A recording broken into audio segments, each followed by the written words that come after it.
शेख अरशद बशीर मदनी।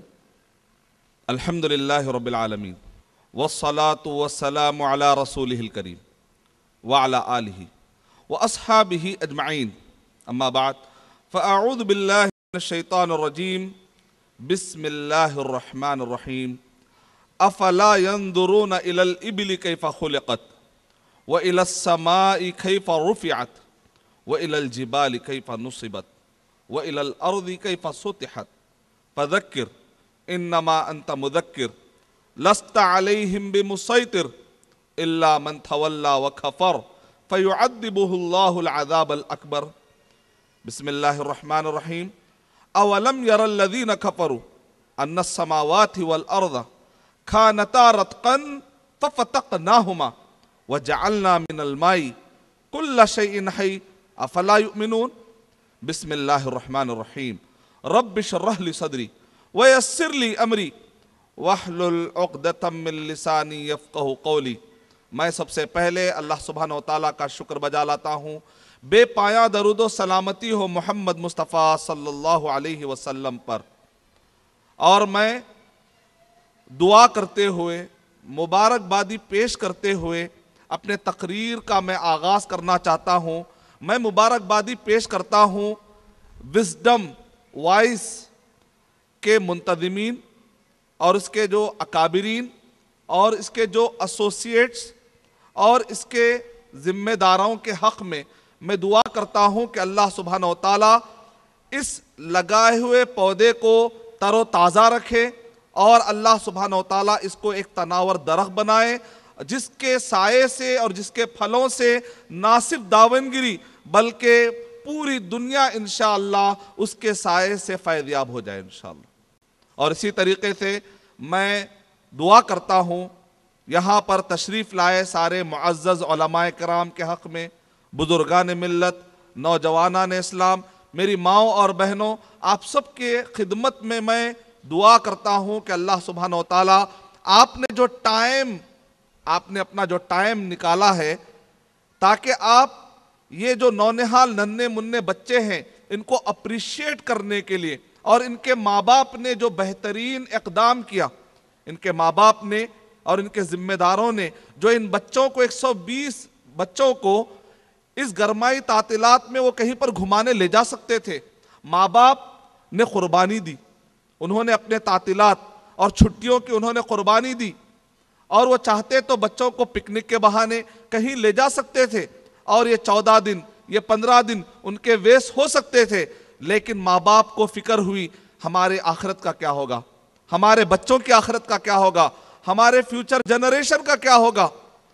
ये माँ बाप की सोच अल्लाह सुब्हानहू व तआला कबूल फरमाए, जिम्मेदारों की अल्लाह ताला सोच कबूल फरमाए। और हिम्मत अफजाई के लिए आप जो यहाँ पर जमा हुए हैं, आपने अपना टाइम निकाला, आपने कुर्बानी दी, अल्लाह ताला आपकी इस कुर्बानी को कबूल फरमा ले। अरब के एक आलिम ने तशरीह बयान की, कहा कि वो लोग जो क़यामत के दिन जबकि सख्त गर्मी रहेगी उस वक्त पर वो लोग जो अल्लाह के खातिर जमा होते हैं और अल्लाह के खातिर जुदा होते हैं, उनको कहाँ पर अल्लाह ताला कहाँ पर साया देंगे, अपने साये में या अपने अर्श के साये में अल्लाह सुब्हानहू व तआला क्या करेंगे, उनको जगह देंगे। वो 7 खुश नसीब लोगों में से वो लोग भी हैं जो अल्लाह के खातिर मिलते हैं और अल्लाह के खातिर जुदा होते हैं। का मतलब ये है कि अरब के एक आलिम ने तशरीह बयान करते हुए कहा कि इससे मुराद इज्तिमाअत भी हो सकते हैं। आप यहाँ पर जमा हुए हैं तो किसको खुश करने के लिए, अल्लाह। अब यहाँ से अगर आप जाएंगे तो आपका मकसद क्या होगा, कोई और कुछ ना कुछ नेकी करने के लिए आप जाएंगे इंशाअल्लाह, मुझे उम्मीद है। तो आपका जमा होना भी किसके लिए है, अल्लाह के लिए। आपका यहाँ से जुदा होना भी किसके लिए है, अल्लाह के लिए है। मैं अल्लाह ताला से दुआ करता हूँ कि अल्लाह ताला इस मिल बैठने की वजह से क़यामत में अल्लाह सुब्हानहू व तआला अर्श का साया हम सबको नसीब फरमा दे। जो टॉपिक आपने ऐलानात में देखा है कि how to make your child scientist in the Islamic way, यानी आप अपने बच्चों को कैसे साइंसदान बनाए इस्लामी तरीके के मुताबिक। जब ये टॉपिक लोगों ने देखा तो बहुत सारे नॉन मुस्लिम हजरात ने, जैसा कि हमारे प्रेसिडेंट साहब ने बतलाया कि 100 हैंडबिल तो एक नॉन मुस्लिम ने कहा कि मैं बांटूंगा मुसलमानों के दरमियान। यानी लोगों के दिमाग में यह सवाल आया, साइंस का जब टॉपिक सुनते हैं आज के दौर में तो लोग कहते हैं व्हाट, क्या रिलीजन का भी साइंस से कोई ताल्लुक है क्या? लोग ये समझते हैं कि रिलीजन का मतलब यह है कि ब्लाइंड फॉलोइंग, तकलीद, अंधी तकलीद, बस आंख बंद करके किसी के पीछे चले जाना, इसको कहते हैं रिलीजन। ये साइंस का रिलीजन से क्या ताल्लुक है? तो मेरे पूरे टॉपिक को समझने के लिए मैं 3 स्टेटमेंट आपके सामने पहले देना चाहूंगा। इंशाअल्लाह अगर आप ये 3 स्टेटमेंट आपके दिमाग में रखेंगे तो मेरा मुकम्मल पूरा टॉपिक समझ में आपको आएगा इंशाअल्लाह। यानी जब भी आपके दिमाग में आएगा मॉडर्न साइंस, जेनेटिक या साइंटिफिक रिसर्च, एक्सपेरिमेंटल रिसर्च, जब भी आपके सामने गुफ्तगू होगी तो ऐसे वक्त पर आप अगर ये 3 स्टेटमेंट सामने रखेंगे तो इंशाअल्लाह मेरा पूरा टॉक समझने में आपको मदद मिलेगी। सबसे पहला उसूल या पहला स्टेटमेंट ये है कि मॉडर्न साइंस के नाम पर या साइंस के नाम पर दुनिया में जो कुछ भी पढ़ाया जा रहा है, मॉडर्न साइंस या साइंस के नाम पर दुनिया में जो कुछ भी पढ़ाया जा रहा है, अगर वो इस्लाम के जो पैरामीटर्स है, इस्लाम ने जो हुदूद दिए हैं, अगर वो साइंस नहीं टकराता है तो अल्हम्दुलिल्लाह इस्लाम को ऐसे साइंस से कोई इख्तलाफ नहीं है। नंबर 1।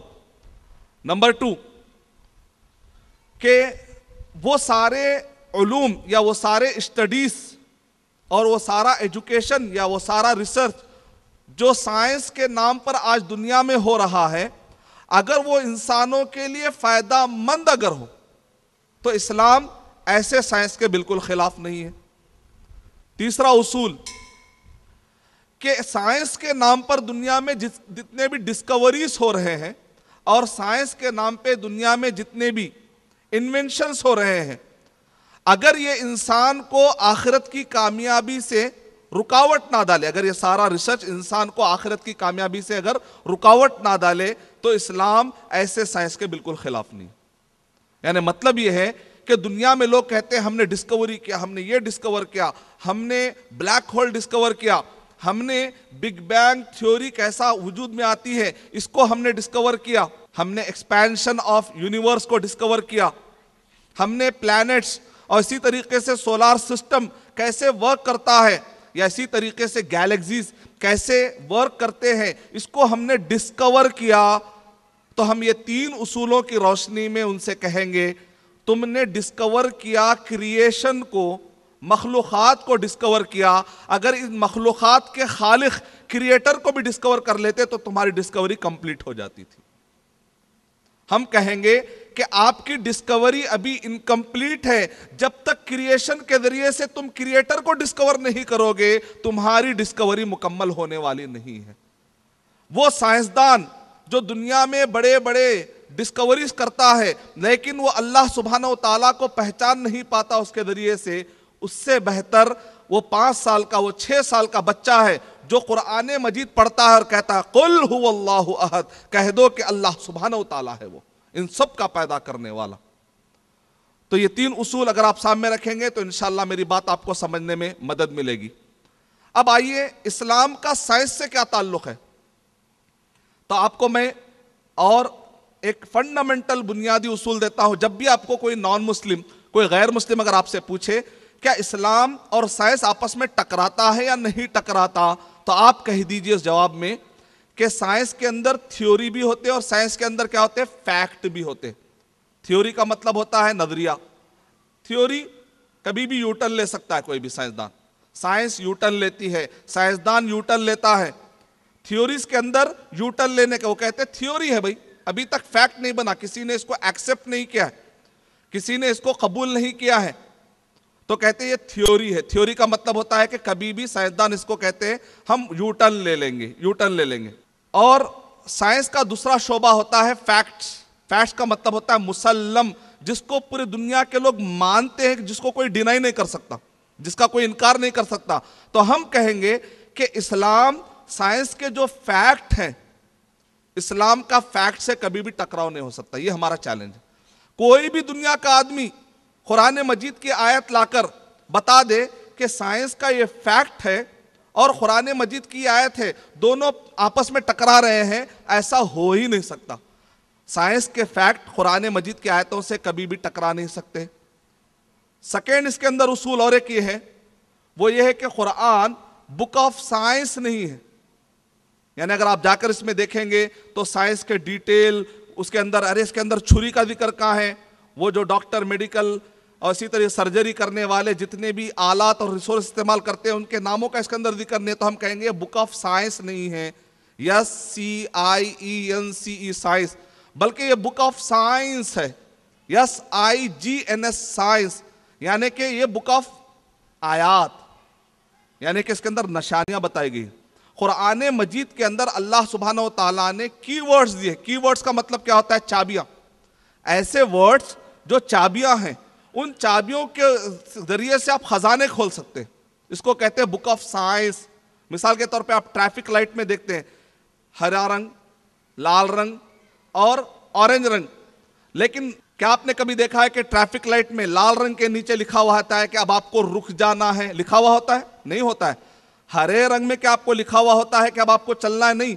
लोगों को मालूम है कि हरे रंग का मतलब है चलना है और लाल रंग का मतलब यह है कि रुक जाना है। इसको कहते हैं साइंस, इसको कहते हैं लैंग्वेज ऑफ साइंस, इशारों की जबान, इशारों की जबान।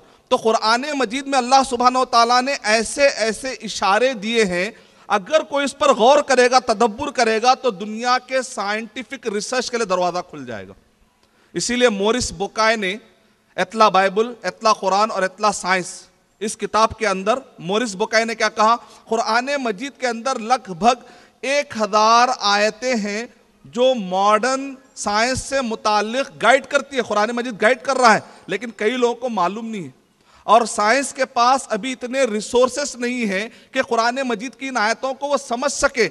हाँ, फ्यूचर में हो सकता है कि साइंस के पास ऐसे रिसोर्सेस आ जाए जो कुरान मजीद को समझने के वो काबिल हो जाए।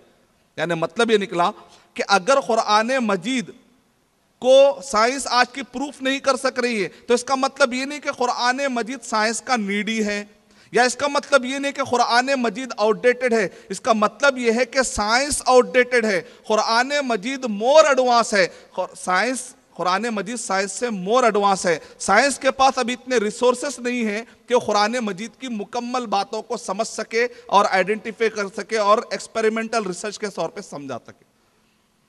यह आपको बुनियादी तौर पे मालूमात होना जरूरी है। कुरान मजीद, अब सवाल ये उठता है, क्या इस्लाम इंजीनियर बनने से, डॉक्टर बनने से, क्या इस्लाम इंजीनियर बनना, डॉक्टर बनना है, साइंटिस्ट बनना है, तो क्या इस्लाम उभारता है या नहीं उभारता? क्या इस्लाम उभारता है क्या? ये जो सवाल है, आमतौर पे हमारे दिमाग में क्या आता? भाई इन्हों पक्के मुसलमान है।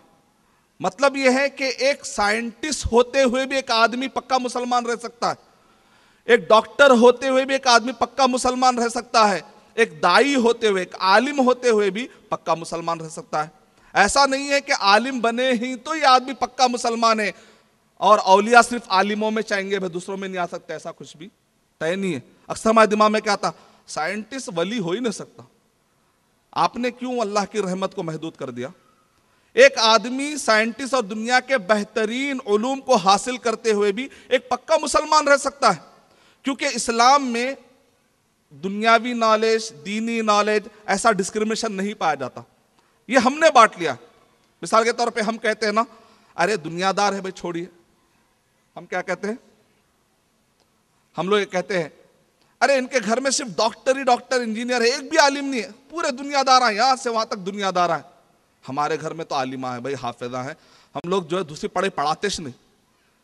या दूसरी तरफ माहौल कैसा बना होता है, अरे भाई इनके घर में पूरे बेचारे हाफिज आलिमा छे, पॉम्प मोल साहब आ भाई जरा दे दो चंदा। यानी दिमाग में क्या बैठा हुआ है? इनके पास दुनिया दानते नहीं भाई, बेचारे दुनिया इनको क्या मालूम। यानी हमारे मुसलमानों ने आपस में इल्म को ऐसे बांट लिया है, कोई ये इल्म को गिरा के देखता है तो कोई उस इल्म को बेचारेगी की हालत में देखता है। ये हम मुसलमानों ने बांट लिया। इस्लाम ने कभी भी इल्म को डिस्क्रिमिनेशन की नजर से नहीं देखा। मिसाल के तौर पे हम कुरान मजीद में पढ़ते हैं आयन लाम मीम। कुरान मजीद में ये वर्ड को हम तलाश करेंगे, आयन लाम मीम, इल्म।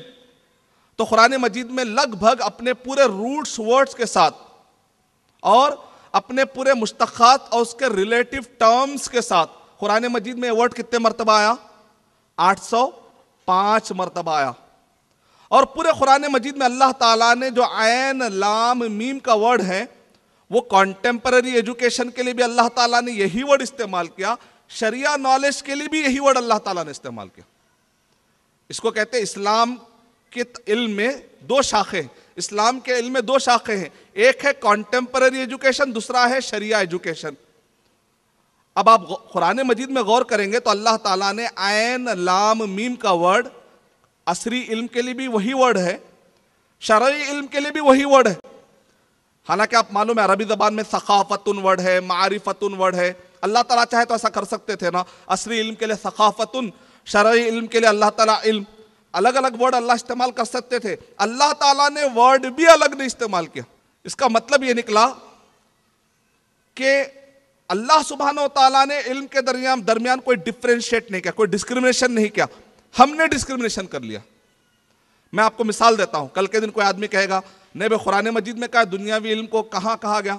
दो मिसालें आप जहन में रख सकते हैं, नॉन मुस्लिम को आप बता सकते हैं, इससे नॉन मुस्लिम मुतासिर होते हैं। अच्छा आपका रिलीजन इतना एडवांस है क्या कि वो दीन और आखिरत, दुनिया और आखिरत दोनों की रहनुमाई करता है? माशाल्लाह आपका रिलीजन इतना एडवांस है क्या? तो आप अपने जहन में मिसालों को रखिए। मिसाल के तौर पे अगर आप पढ़ते हैं सूरह अंबिया सूरा नंबर 21 की आयत नंबर 81 में अल्लाह ताला कह रहे हैं वअल्लमनाहु सनअता लबूसिल लकुम, और हमने दाऊद अलैहिस्सलातु वस्सलाम को लोहे की ज़िराह बनाने का इल्म अता किया। अब आपको मालूम है कि लोहा जमीन से निकालना और फिर उसको ज़िराह बनाना अल्लाह ताला क्या कह रहे? हमने सिखाया कह रहे। वअल्लमनाहु तरीक़ा क्या है? इब्ने कसीर रहमतुल्लाह अलैह कह रहे हैं ये अल्लाह ताला कुरान मजीद में जो कह रहे हैं अल्लाह ताला फख्र से कह रहे हैं, देखो हमने सिखाया। इसका मतलब अल्लाह ताला दुनियावी इल्म को गिरा के देख रहे? नहीं देख रहे। कहा कि हमने दाऊद अलैहिस्सलातु वस्सलाम को लोहे की ज़रा का इल्म सिखाया। यहां पर अल्लाह ताला ने जो वर्ड इस्तेमाल किया ऐन लाम मीम, अल्लमनाहु ऐन लाम मीम। इसी तरीके से सुलेमान अलैहिस्सलातु वस्सलाम को अल्लाह सुब्हानहु व तआला ने परिंदों की बोली का इल्म अता किया। आज के दौर में हम देखते हैं ना ज़ूलॉजी एक सब्जेक्ट पढ़ाया जाता है।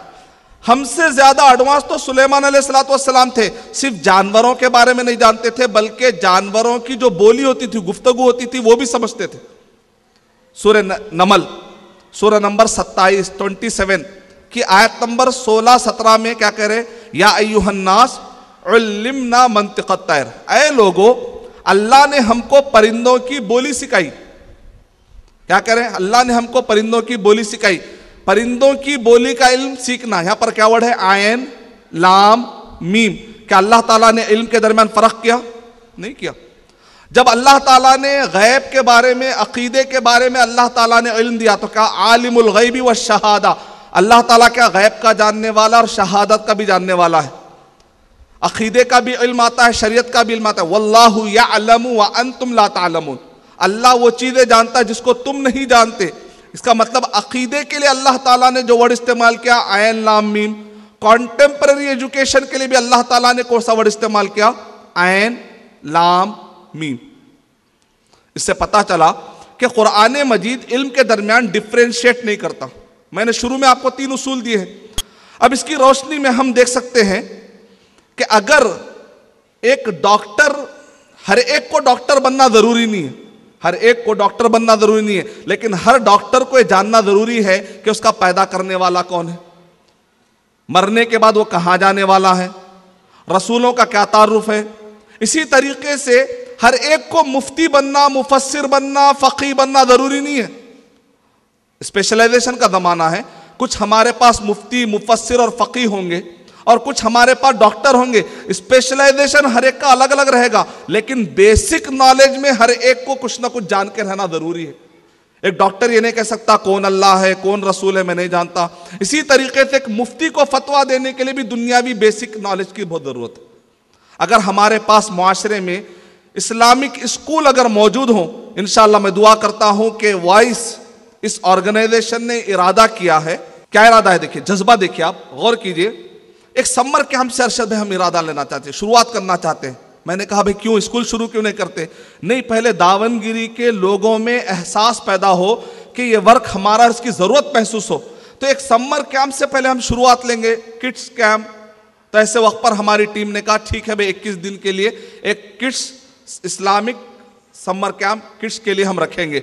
अल्हम्दुलिल्लाह इस जज्बे और इस नियत की वजह से मैं दुआ करता हूं कि अल्लाह सुब्हानहू व तआला बहुत जल्द Davanagere university, Davanagere medical colleges यहाँ पर है, दावनगिरी कॉलेज इंजीनियरिंग कॉलेज है, इंशाअल्लाह इंटरनेशनल लेवल के इस्लामिक स्कूलों को अल्लाह सुब्हानहू व तआला जल्द से जल्द यहाँ पर कायम कर दे इंशाअल्लाह।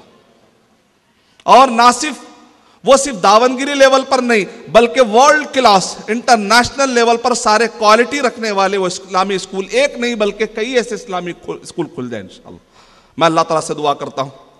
अब आइए, हमारे ये सारे जो उसूल आपने समझ लिए कि इस्लाम का साइंस से कोई टकराव नहीं है, उसका सेंस क्या है मैंने आपके सामने रख दिया। और इस्लाम किसी भी किस्म के इल्म को डिस्क्रिमिनेशन नहीं करता जब तक कि वो शरीयत के पैरामीटर से ना टकराए। इंसान के लिए अगर वो फ़ायदामंद हो और आखिरत में वो नजात के लिए दरिया बन जाता है तो अल्हम्दुलिल्लाह वो सारा इल्म मुबारक है।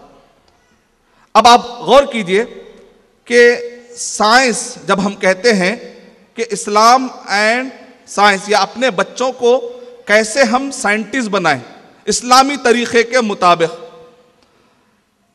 अगर आप तारीख पढ़ के देखेंगे कि कुरान मजीद ने कैसे दुनिया के अंदर साइंसी इनकलाब पैदा किया, कुरान मजीद ने दुनिया के अंदर कैसे साइंसी इनकलाब पैदा किया। अगर आप थोड़ा सा हिस्ट्री आप जहन में रखिए, जो लोग लिख रहे हैं बराबर तारीखें देख समझ के लिखिए ताकि आपको समझने में मदद मिले। मैं आपके सामने हिस्ट्री पेश कर रहा हूं ताकि आपको ये बात समझ में आ जाएगी कि कुरान ने, इस्लाम ने आज जितने भी साइंटिफिक रिसर्च दुनिया में पाए जा रहे हैं, मेरा दावा क्या है गौर से सुनिए आप, और इस दावा में चैलेंज के तौर पे कह रहा हूं। कोई यहां पर क्वेश्चन आंसर सेशन में माइक लेकर मुझे चैलेंज भी कर सकता है इंशाल्लाह। मैं जो दावा कर रहा हूं इसको आप गौर से सुनिए कि दुनिया में आज जितना भी रिसर्च पाया जा रहा है, दुनिया में आज जितनी भी साइंस और टेक्नोलॉजी की बात हो रही है, इसकी बुनियाद जो भी पॉजिटिव डेवलपमेंट है दुनिया के अंदर, जो भी पॉजिटिव रिसर्च है, साइंटिफिक रिसर्च है, इसकी बुनियाद रखने वाला सिर्फ और सिर्फ इस्लाम ही है। इस्लाम के अलावा कोई हो ही नहीं सकता, यह मेरा दावा है। चलिए आइए, बहुत ही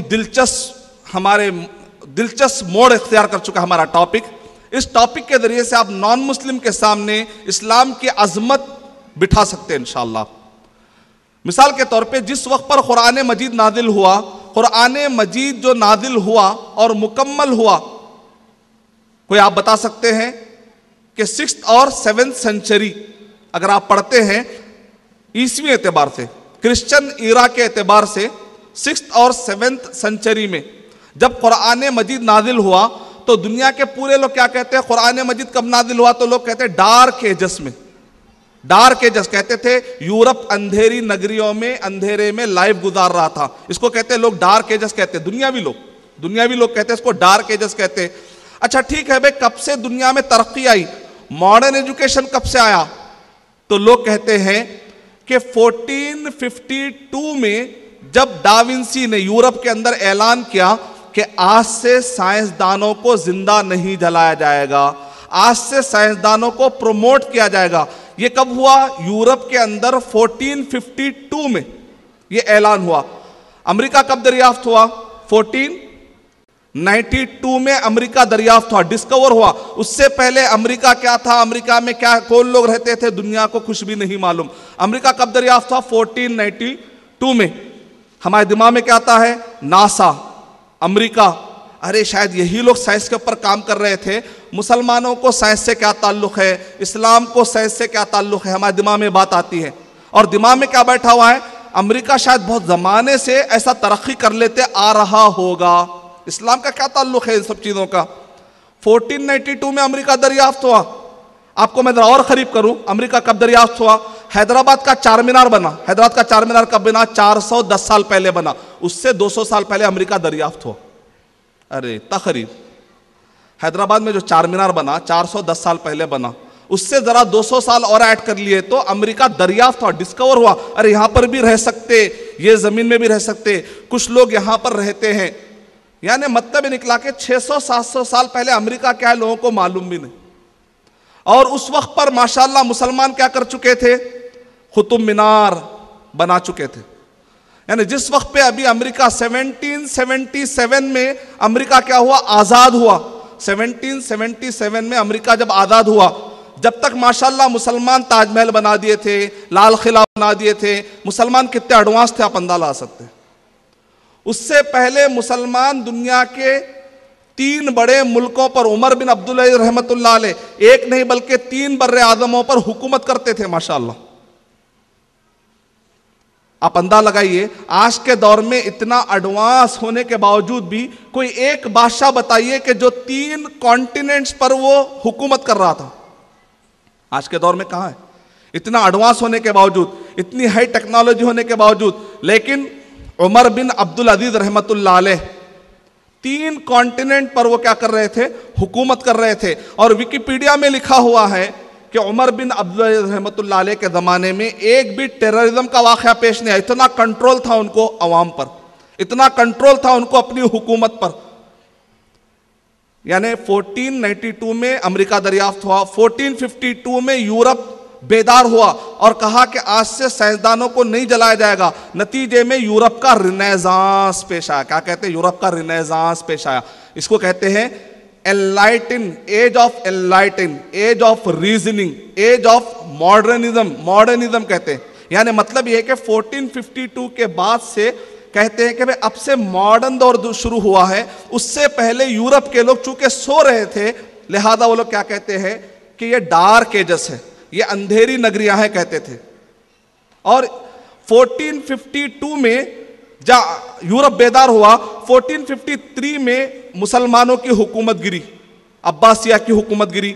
1492 में अमेरिका दरियाफ्त हुआ, 1492 में स्पेन में मुसलमानों की हुकूमत गिरी। यानी मतलब यह है कि यूरोप के लोग बेदार हो रहे थे और मुसलमान सोने की तैयारी कर रहे थे।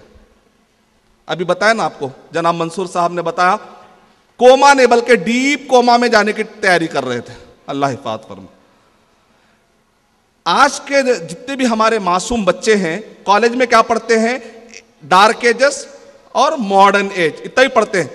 यानी उनके दिमाग में ये प्रोग्रामिंग की जा रही है कि इससे पहले डार्क एजस था, डार्क एज था। हम कहेंगे नहीं, ये डार्क एजस आपके लिए था, हमारे लिए नहीं। हमारे लिए वो गोल्डन एजस था।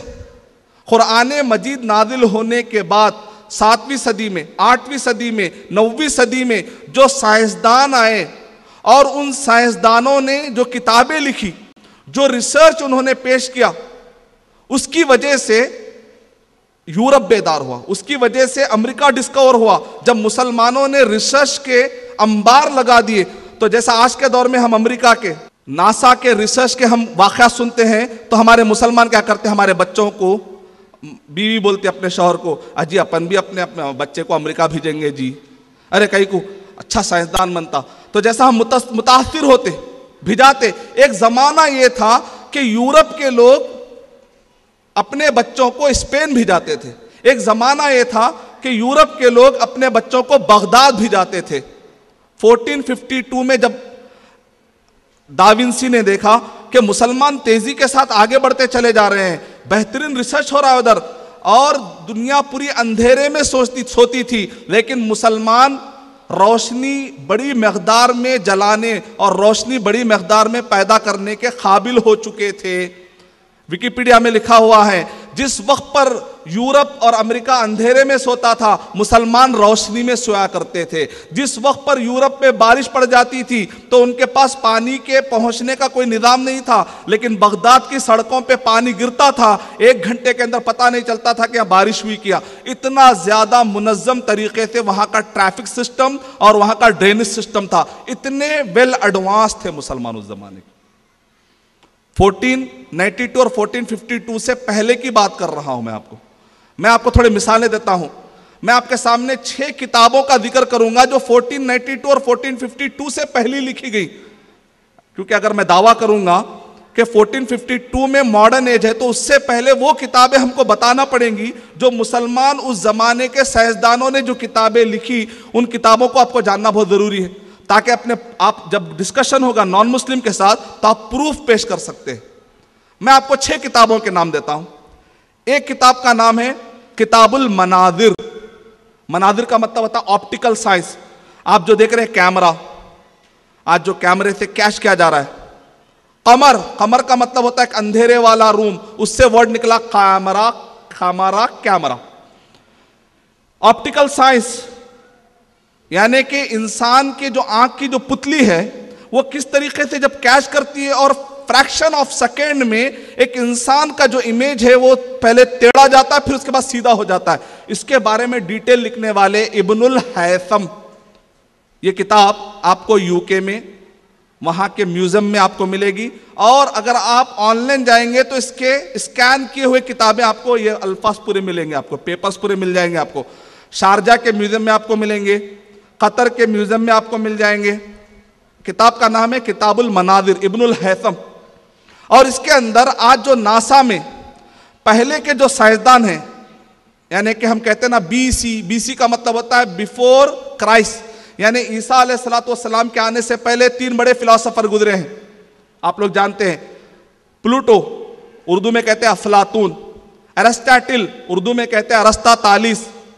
ये जो बड़े बड़े फिलोसोफर पाए जाते थे, ये कब थे? ईसा अलैहिस्सलाम के आने से पहले कहा जाता था।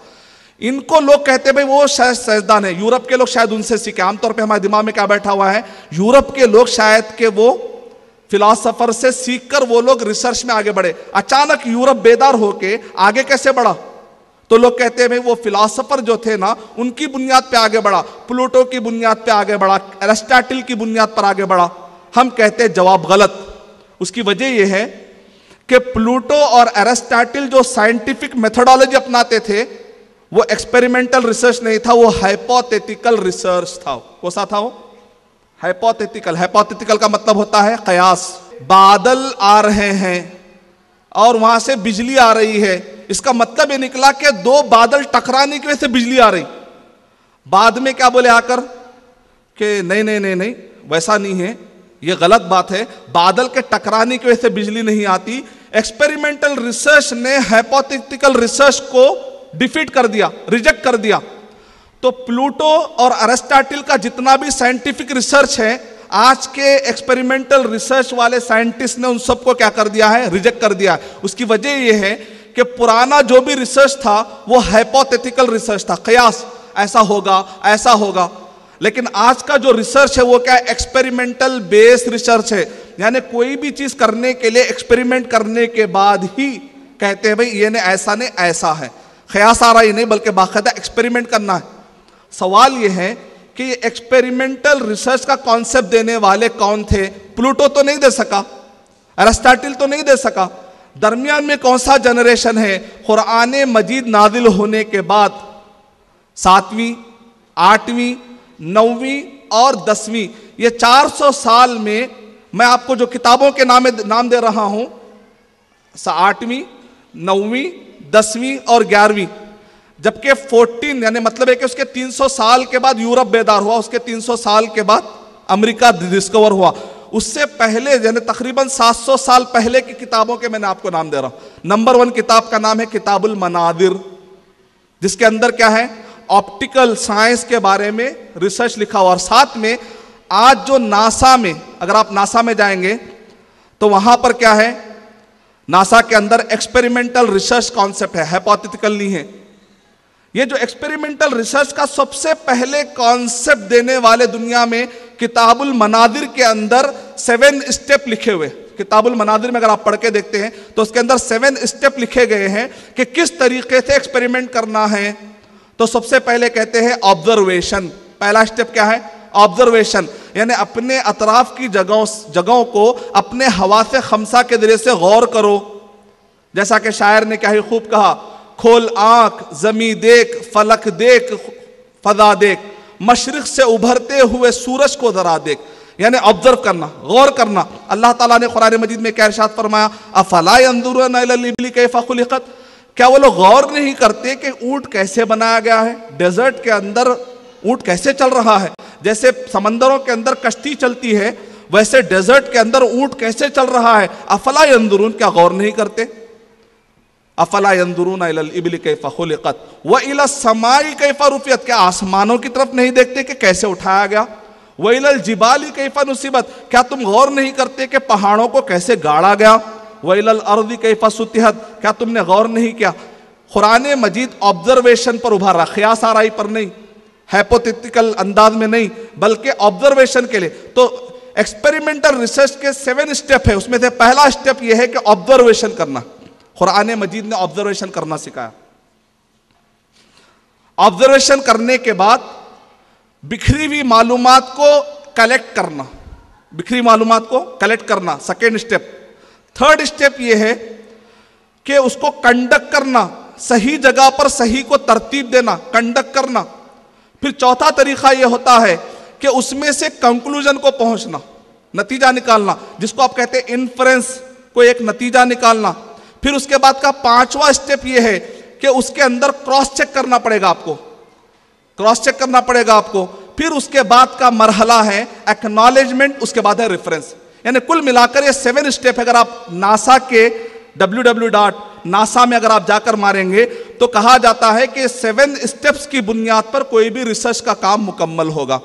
ये 7 स्टेप आप ताज्जुब करेंगे, इब्नुल हैसम ने अपनी किताब के अंदर 700 साल पहले अपनी किताब के अंदर जिक्र किया, जिसको आज नासा अपना रही, किताबुल मनादिर। एक किताब का मैंने नाम लिया, दूसरी किताब का नाम है अल कानून फी तिब, जिसको इंग्लिश में कहा था अल कैनन, ताकि मुसलमान अपनी किताब को पहचान ना सके। अल कानून फी तिब लिखने वाले कौन है? इब्ने अबी सीना, अंग्रेज लोग क्या कहते हैं? ओवेन सीना, ओवेन रोज, और भी समझ में नहीं आता, और भी चल जाता दूर के, जरा अंदर से गाड़ी तजवीज से निकली इंग्लिश से, तब जाते ये तो हो ही नहीं सकता इंडिया का। इब्ने अबी सीना ने किताब लिखा अल कानून फी तिब। इसके अंदर 720 हड्डियों से रिलेटेड, हड्डी, इंसान के जिस्म में जो हड्डियां होते हैं, कितने इंसान के अंदर कितने जोड़ हैं? कोई बता सकते? 360। ये 360 जो जोड़ हैं, वो जोड़ के अंदर 720 जो हड्डियों की बीमारियां हैं, इसका जिक्र अल कानून फी तिब में है। और आज तक कोई ऐसी किताब लिखने वाला मौजूद नहीं है। और मैंने खुद रिसर्च किया और नेट के जरिए से मैंने कैम्ब्रिज और ऑक्सफोर्ड यूनिवर्सिटी का सिलेबस मैंने डाउनलोड किया। जो ऑक्सफोर्ड और कैम्ब्रिज की बुनियाद कब पड़ी? 1505 में। जिस वक्त पर यह बुनियाद पड़ी तो सबसे पहले सिलेबस जो था मुसलमानों की किताबों का सिलेबस था। उसके अंदर किताब का नाम है अल कानून फी तिब। उस वक्त पर साइंस के लिए ऑक्सफोर्ड और कैम्ब्रिज में जो साइंस पढ़ाई जाती थी, जो पहला सिलेबस अप्रूवल हुआ, आज कैम्ब्रिज और ऑक्सफोर्ड यूनिवर्सिटी के लाइब्रेरी में, म्यूजियम में पुराना सिलेबस म्यूजियम के तौर पर रखा गया। अगर आप जाके देखेंगे तो उसका जो पहला सिलेबस था, वो पहला सिलेबस में साइंस से रिलेटेड कौन सी किताब आती है? अल कानून फी तिब। यूरोप के लोग क्या करते थे? इस किताब को बाइबल से ज्यादा पढ़ते थे, क्योंकि वो कहते थे कि हम बाइबल पढ़े तो डार्क एजस में चले गए, कानून फी तिब पढ़े तो गोल्डन एज में आ गए, कहते थे वो। ये हकीकत है। मैं आपको वो किताबों के नाम दे रहा हूं जो पुराने हैं। तीसरी किताब एस्ट्रोनॉमी पर या ज्योग्राफी पर अगर आप पढ़ना चाहते हैं तो किताबुल हिंद, अल्लामा अल बैरूनी की। ये वो सब लोगों, ये वो नाम बता रहा हूं जो आइंस्टाइन, न्यूटन और यूरोप का रिनेसांस से पहले जो पैदा हुए और जिन्होंने किताबें लिखी, और जिनकी किताबुल हिंद, ये किताब 2000 पेजेस में इंग्लिश लैंग्वेज में आज भी अवेलेबल है। चौथी बुक का नाम है अल अदविया अल मुफरदा। अगर आप बॉटनी के किसी भी माहिर आदमी से पूछेंगे कि आपके पास प्लैनेट्स के नाम किसने दिए, तो वो मुस्लिम के ही नाम बताएगा। 200 प्लांट्स के नाम मुसलमानों ने दिए। और इसके अंदर 1400 जड़ी बूटियों की जो दवा होती है, पौधों से कैसा निकलती है। अल अदविया अल मुफरदा के अंदर इब्नुल बैतार, पुराने जमाने में बॉटनी को बैतारी का वर्ड दिया जाता था, बाद में बॉटनी कर दिया गया, बैतारी। इब्नुल बैतार मुस्लिम नाम है। और उन्होंने प्लांट्स के ऊपर जो रिसर्च किया है, आज तक उसको कोई डिफीट देने वाला नहीं है। उतने डिटेल में उन्होंने रिसर्च किया। मेथी को मेथी का नाम किसने दिया? अगर आप पुराने जितने भी, खास तौर से मेडिकल साइंस में जो जड़ी बूटियां होती हैं जिससे दवाएं बनती हैं, उसके पूरे नाम देने वाले, अक्सर नाम देने वाले पुराने जमाने के मुस्लिम्स। हमको कितना मालूम है अपनी किताबों के बारे में, अपनी किताबों के बारे में, अपने आबा अजदाद की किताबों को पढ़ने के बारे में, अपनी हिस्ट्री के बारे में कितनी हमें नॉलेज है। और इसी तरीके से अगर आप ताज्जुब करेंगे केमिस्ट्री के बारे में, मैं आपको वो सब्जेक्ट बता रहा हूं जिसके बारे में आज हमें बहुत ज्यादा सुनने की ख्वाहिश होती है। केमिस्ट्री किताब का नाम है, असल में ये वर्ड है अल-कीमिया, अलिफ लाम अरबी में लगाया जाता है, अल-कीमिया उससे निकला वर्ड केमिस्ट्री। अल-कीमिया जो किताब है ये तो आपको शारजा म्यूजियम में ऐसा खुली मिलेगी, मैंने उसके फोटोज लिए, मैंने खुद जाकर उसके फोटोज लिए। अल-कीमिया के अंदर जाबिर बिन हय्यान, ये सब कब के, यूरोप का रिनेसांस पेश आने से पहले के, जाबिर बिन हय्यान ने इसके अंदर क्रूड ऑयल के बारे में लिखा। हम समझते हैं कि सऊदी अरब में जो ऑयल निकल रहा है समंदर से और सऊदी अरब में जो पेट्रोल निकल रहा है, हो सकता है ये अमेरिका के लोगों ने शुरुआत की, नहीं, जाबिर बिन हय्यान ने अल-कीमिया नामी बुक के अंदर क्रूड ऑयल का जिक्र किया है। कहा कि समंदर से एक ऑयल निकलता है और इसके डिस्टिलेशन के जरिए से 4000 प्रोसेस होते हैं। कितने प्रोसेस होते हैं? 4000 प्रोसेस होते हैं डिस्टिलेशन के जरिए से। क्रिस्टलाइजेशन, डिस्टिलेशन आपने सुना होगा, क्या मतलब है डिस्टिलेशन और क्रिस्टलाइजेशन का मतलब होता है जैसे गन्ने से शक्कर निकल रही है, आप ताज्जुब करते हैं भाई बहने वाली चीज से जमी हुई शक्कर कैसे निकल रही, इसको कहते हैं क्रिस्टलाइजेशन। इसका प्रोसेस बताने वाले मुस्लिम अल-कीमिया के अंदर। और क्रूड ऑयल, जब समंदर से जो ऑयल निकलता है तो एक गड्ढे की शक्ल में होता है, उसको डिस्टिलेशन प्रोसेस के जैसे अलग किया आता है तो उसमें से डीजल निकलता है, उसमें से पेट्रोल निकलता है, उसमें से ऑयल निकलता है। ऐसे 4000 चीजें निकलती हैं वो समंदर में एक क्रूड ऑयल के जरिए से। ये शुरुआत करने वाले और इसका रिसर्च करने वाले कौन है? मुस्लिम है, जाबिर बिन हय्यान।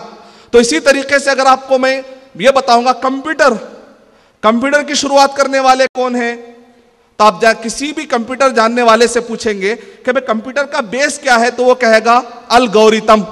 एक होता है अबैकस, आपने देखा बच्चे की जो स्लेट होती है 1 2 में क्या डालते, 2 मोती। पुराने जमाने के जो स्लेट होते थे 3 में 3 मोती, तो बच्चे क्या करते हैं 1 से लेकर 10 तक, इसको कहते हैं अबैकस। इसी का जो नेक्स्ट मरहला होता है वो होता है अलगोरिथम। अलगोरिथम असल में वर्ड है खवारजिमी, जो कि मैथमेटिक्स में काफी माहिर थे। ये जो ईरान के बॉर्डर पे जो एरिया पाया था उसको कहते हैं खवारजिमिस्तान, वहां से निकले खवारजिमी, उससे वर्ड निकला गौरितम, और उसके बेस पे पूरा आज कंप्यूटर की दुनिया बनी हुई है। आज जो रॉकेट साइंस जिसको हम कहते हैं रॉकेट साइंस, अगर आप किसी से भी पूछेंगे ये जो रॉकेट साइंस है या इसी तरीके से दुनिया में जितने भी आप देख रहे हैं कि सर्वर, सैटेलाइट, इसकी बुनियाद किसके ऊपर पाई जाती, तो कहते अलजबरा। जाबिर बिन हय्यान ये मुसलमान थे जिन्होंने अलजबरा की शुरुआत दी। अलजबरा, अलिफ लाम मीम, अलगोहल, असल में अलकोहल जो असल वर्ड है अलकोहल, अलगुल, ये अरबिक वर्ड है पूरे। तकरीबन 4000 इंग्लिश के जो पॉपुलर वर्ड हैं वो अरबी से लिए गए हैं ऑथेंटिक रिसर्च के मुताबिक। बहरहाल मैं आपको बहुत सारे मिसालें दे सकता हूं, बहुत सारे किताबों के नाम दे सकता हूं। अल हावी फी तिब एक और एक किताब का नाम है, इमाम राजी रहमतुल्लाह अलैह ने लिखा। अत-तसरीफ, आज के हमारे बहुत सारे यहाँ पर हमारे डॉक्टर साहब भी मौजूद हैं जो सर्जरी में माहिर है माशाल्लाह डॉक्टर साहब, लेकिन इसकी शुरुआत देने वाले 30 वॉल्यूम में इमाम ज़हरावी रहमतुल्लाह अलैह ने किताब लिखी अत-तसरीफ। इस किताब के अंदर उन्होंने पूरे सर्जरी कैसे करना उसके डिटेल दिए 30 वॉल्यूम में। मैं आपको 2 मिसालें देता हूं, पूरे मिसालें अगर आप भूल गए 2 चीजें मत भूलिए, इंशाअल्लाह आप किसी से भी डिबेट कर सकते हैं। आप यहां जितने भी लोग मौजूद हैं, मैं चाहता हूं कि आप लोग गैर मुस्लिम से और दुनिया में जितने भी लोग हिस्ट्री लिख रहे हैं मॉडर्न एजुकेशन की, आप फख्र के साथ डिबेट करने के काबिल बनिए इंशाअल्लाह। मैं आपको 2 इंशाअल्लाह मिसालें देता हूं। आपसे कोई भी ये कहेगा कैसे आप ये साबित कर सकते हैं कि यूरोप जो बेदार हुआ, अमेरिका जो डिस्कवर हुआ, उसकी बुनियाद रखने वाले मुस्लिम थे। अब इतनी बातें याद नहीं रहेंगे, 2 बातें याद रख लीजिए। नंबर 1, अगर आप किसी भी नौजवान से पूछेंगे भाई फादर ऑफ ब्लड सर्कुलेशन कौन है, फादर ऑफ ब्लड सर्कुलेशन, इंसान के जिस्म में जो ब्लड सर्कुलेशन है, खाली इसके ऊपर नीचे होने के से कई बीमारियां पैदा होती हैं, तो कहते हैं सबसे बेहतरीन सर्जन वो है जो ब्लड सर्कुलेशन के बारे में माहिर हो। तो फादर ऑफ ब्लड सर्कुलेशन कौन है? तो सब लोग क्या कहते हैं? विलियम हावी। विलियम हावी का नाम लेते हैं, लेकिन विलियम हावी जो इटली के अंदर पुडा नामी यूनिवर्सिटी है, पुडा नामी यूनिवर्सिटी, इस यूनिवर्सिटी के अंदर वो जब पढ़ते थे तो उन्होंने क्या कहा, हमारे यूनिवर्सिटी में इटली के अंदर जो करिकुलम हम पढ़ते थे वो जाबिर बिन हय्यान, इमाम राजी और इब्नुन नफीस की किताबें हम पढ़ते थे। यानी दुनिया जिसको फादर कह रही है, ग्रैंडफादर को भूल गए। ग्रैंडफादर कौन है? हम मुसलमान, हमारे अरब के मुसलमान, हमारे पुराने मुसलमान। हम क्या हो गए? पोतरे बेकार निकले। दुनिया जिसको फादर कह रही है, ग्रैंडफादर को याद दिलाने का जमाना है। तो इंशाअल्लाह हम वॉइस और दावनगिरी पब्लिक के जरिए से दुनिया को ग्रैंडफादर का तस्करा करेंगे इंशाअल्लाह। हमारे आने वाले बच्चे ग्रैंडफादर को नहीं भूलेंगे इंशाअल्लाह। दूसरी मिसाल देता हूं मैं, आज के दौर में सर्जरी में बहुत इनकलाब आ चुका है। अगर आप किसी भी जाकर आदमी से पूछेंगे कि भाई सर्जरी के अंदर कौन इमाम है आपका, फादर ऑफ सर्जरी कौन है, तो सब लोग क्या बोलेंगे? आप पूछ लीजिए, आपके पास यहां पर खुद मजलिस में कई डॉक्टर्स मौजूद हैं, तो वो लोग कहेंगे ले डे चायलैक, एक फ्रांस के सर्जन हैं। इन्होंने किताब लिखी द ग्रेटर सर्जरी। इस किताब के अंदर 200 मरतबा उन्होंने इमाम जहरावी का नाम इस्तेमाल किया। इमाम जहरावी कहते, इमाम जहरावी कहते, इमाम। दुनिया जिसको फादर कह रही है, फादर कह रहे हैं कि हमारे अब्बा तो इन्हों है। तो इसलिए ग्रैंडफादर को नहीं भूलना चाहिए, यही हकीकत है। फल को देखकर बीज को हरगिज़ नहीं भूलना चाहिए। ये दो मिसालों के जरिए से हम समझ सकते हैं कि यूरोप का जब रिनेसांस हुआ, डा विंसी, अब मैं आपको थोड़ा सा पुराने जमाने से आता हूं, जिस वक्त पर नबी सल्लल्लाहु अलैहि वसल्लम पर कुरान मजीद नादिल हुआ, तो नबी अकरम सल्लल्लाहु अलैहि वसल्लम ने गौर व फिक्र पर, तदब्बुर पर आपने उभारा। और इसी तरीके से ज़ैद रज़ी अल्लाह ताला अन्हु कहते, सही बुखारी की रिवायत है कि मैंने सिर्फ 1 या 2 हफ्ते के अंदर मैंने हिब्रू लैंग्वेज सीख ली। लैंग्वेज का सीखना ये एक बहुत बड़ी अलामत है आदमी के अक्लमंद होने की। तो नबी अकरम सल्लल्लाहु अलैहि वसल्लम उभारा करते थे, सीखने के लिए उभारा करते थे।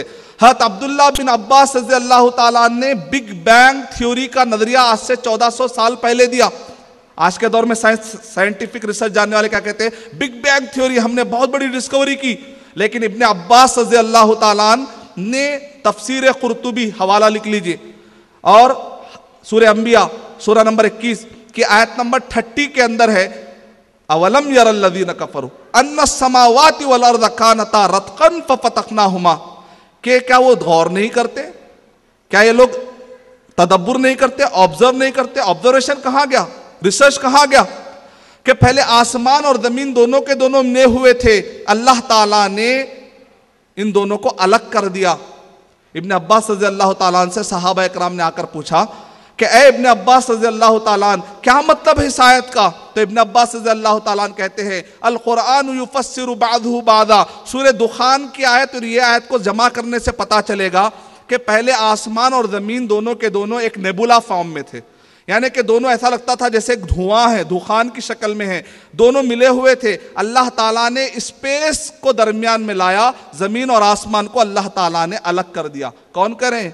इब्ने अब्बास रज़ी अल्लाह ताला। कितना उनका ऑब्जर्वेशन था, उनका कितना रिसर्च था। आज से 1400 साल पहले इब्ने अब्बास रज़ी अल्लाह ताला कहते। और नबी अकरम सल्लल्लाहु अलैहि वसल्लम ये नहीं कह रहे कि कुरान से तुम वजू और तहारत का तरीका सीखो। ये सब चीजें क्या कर रहे हैं, ये सब टाइम क्या वेस्ट कर रहे हैं।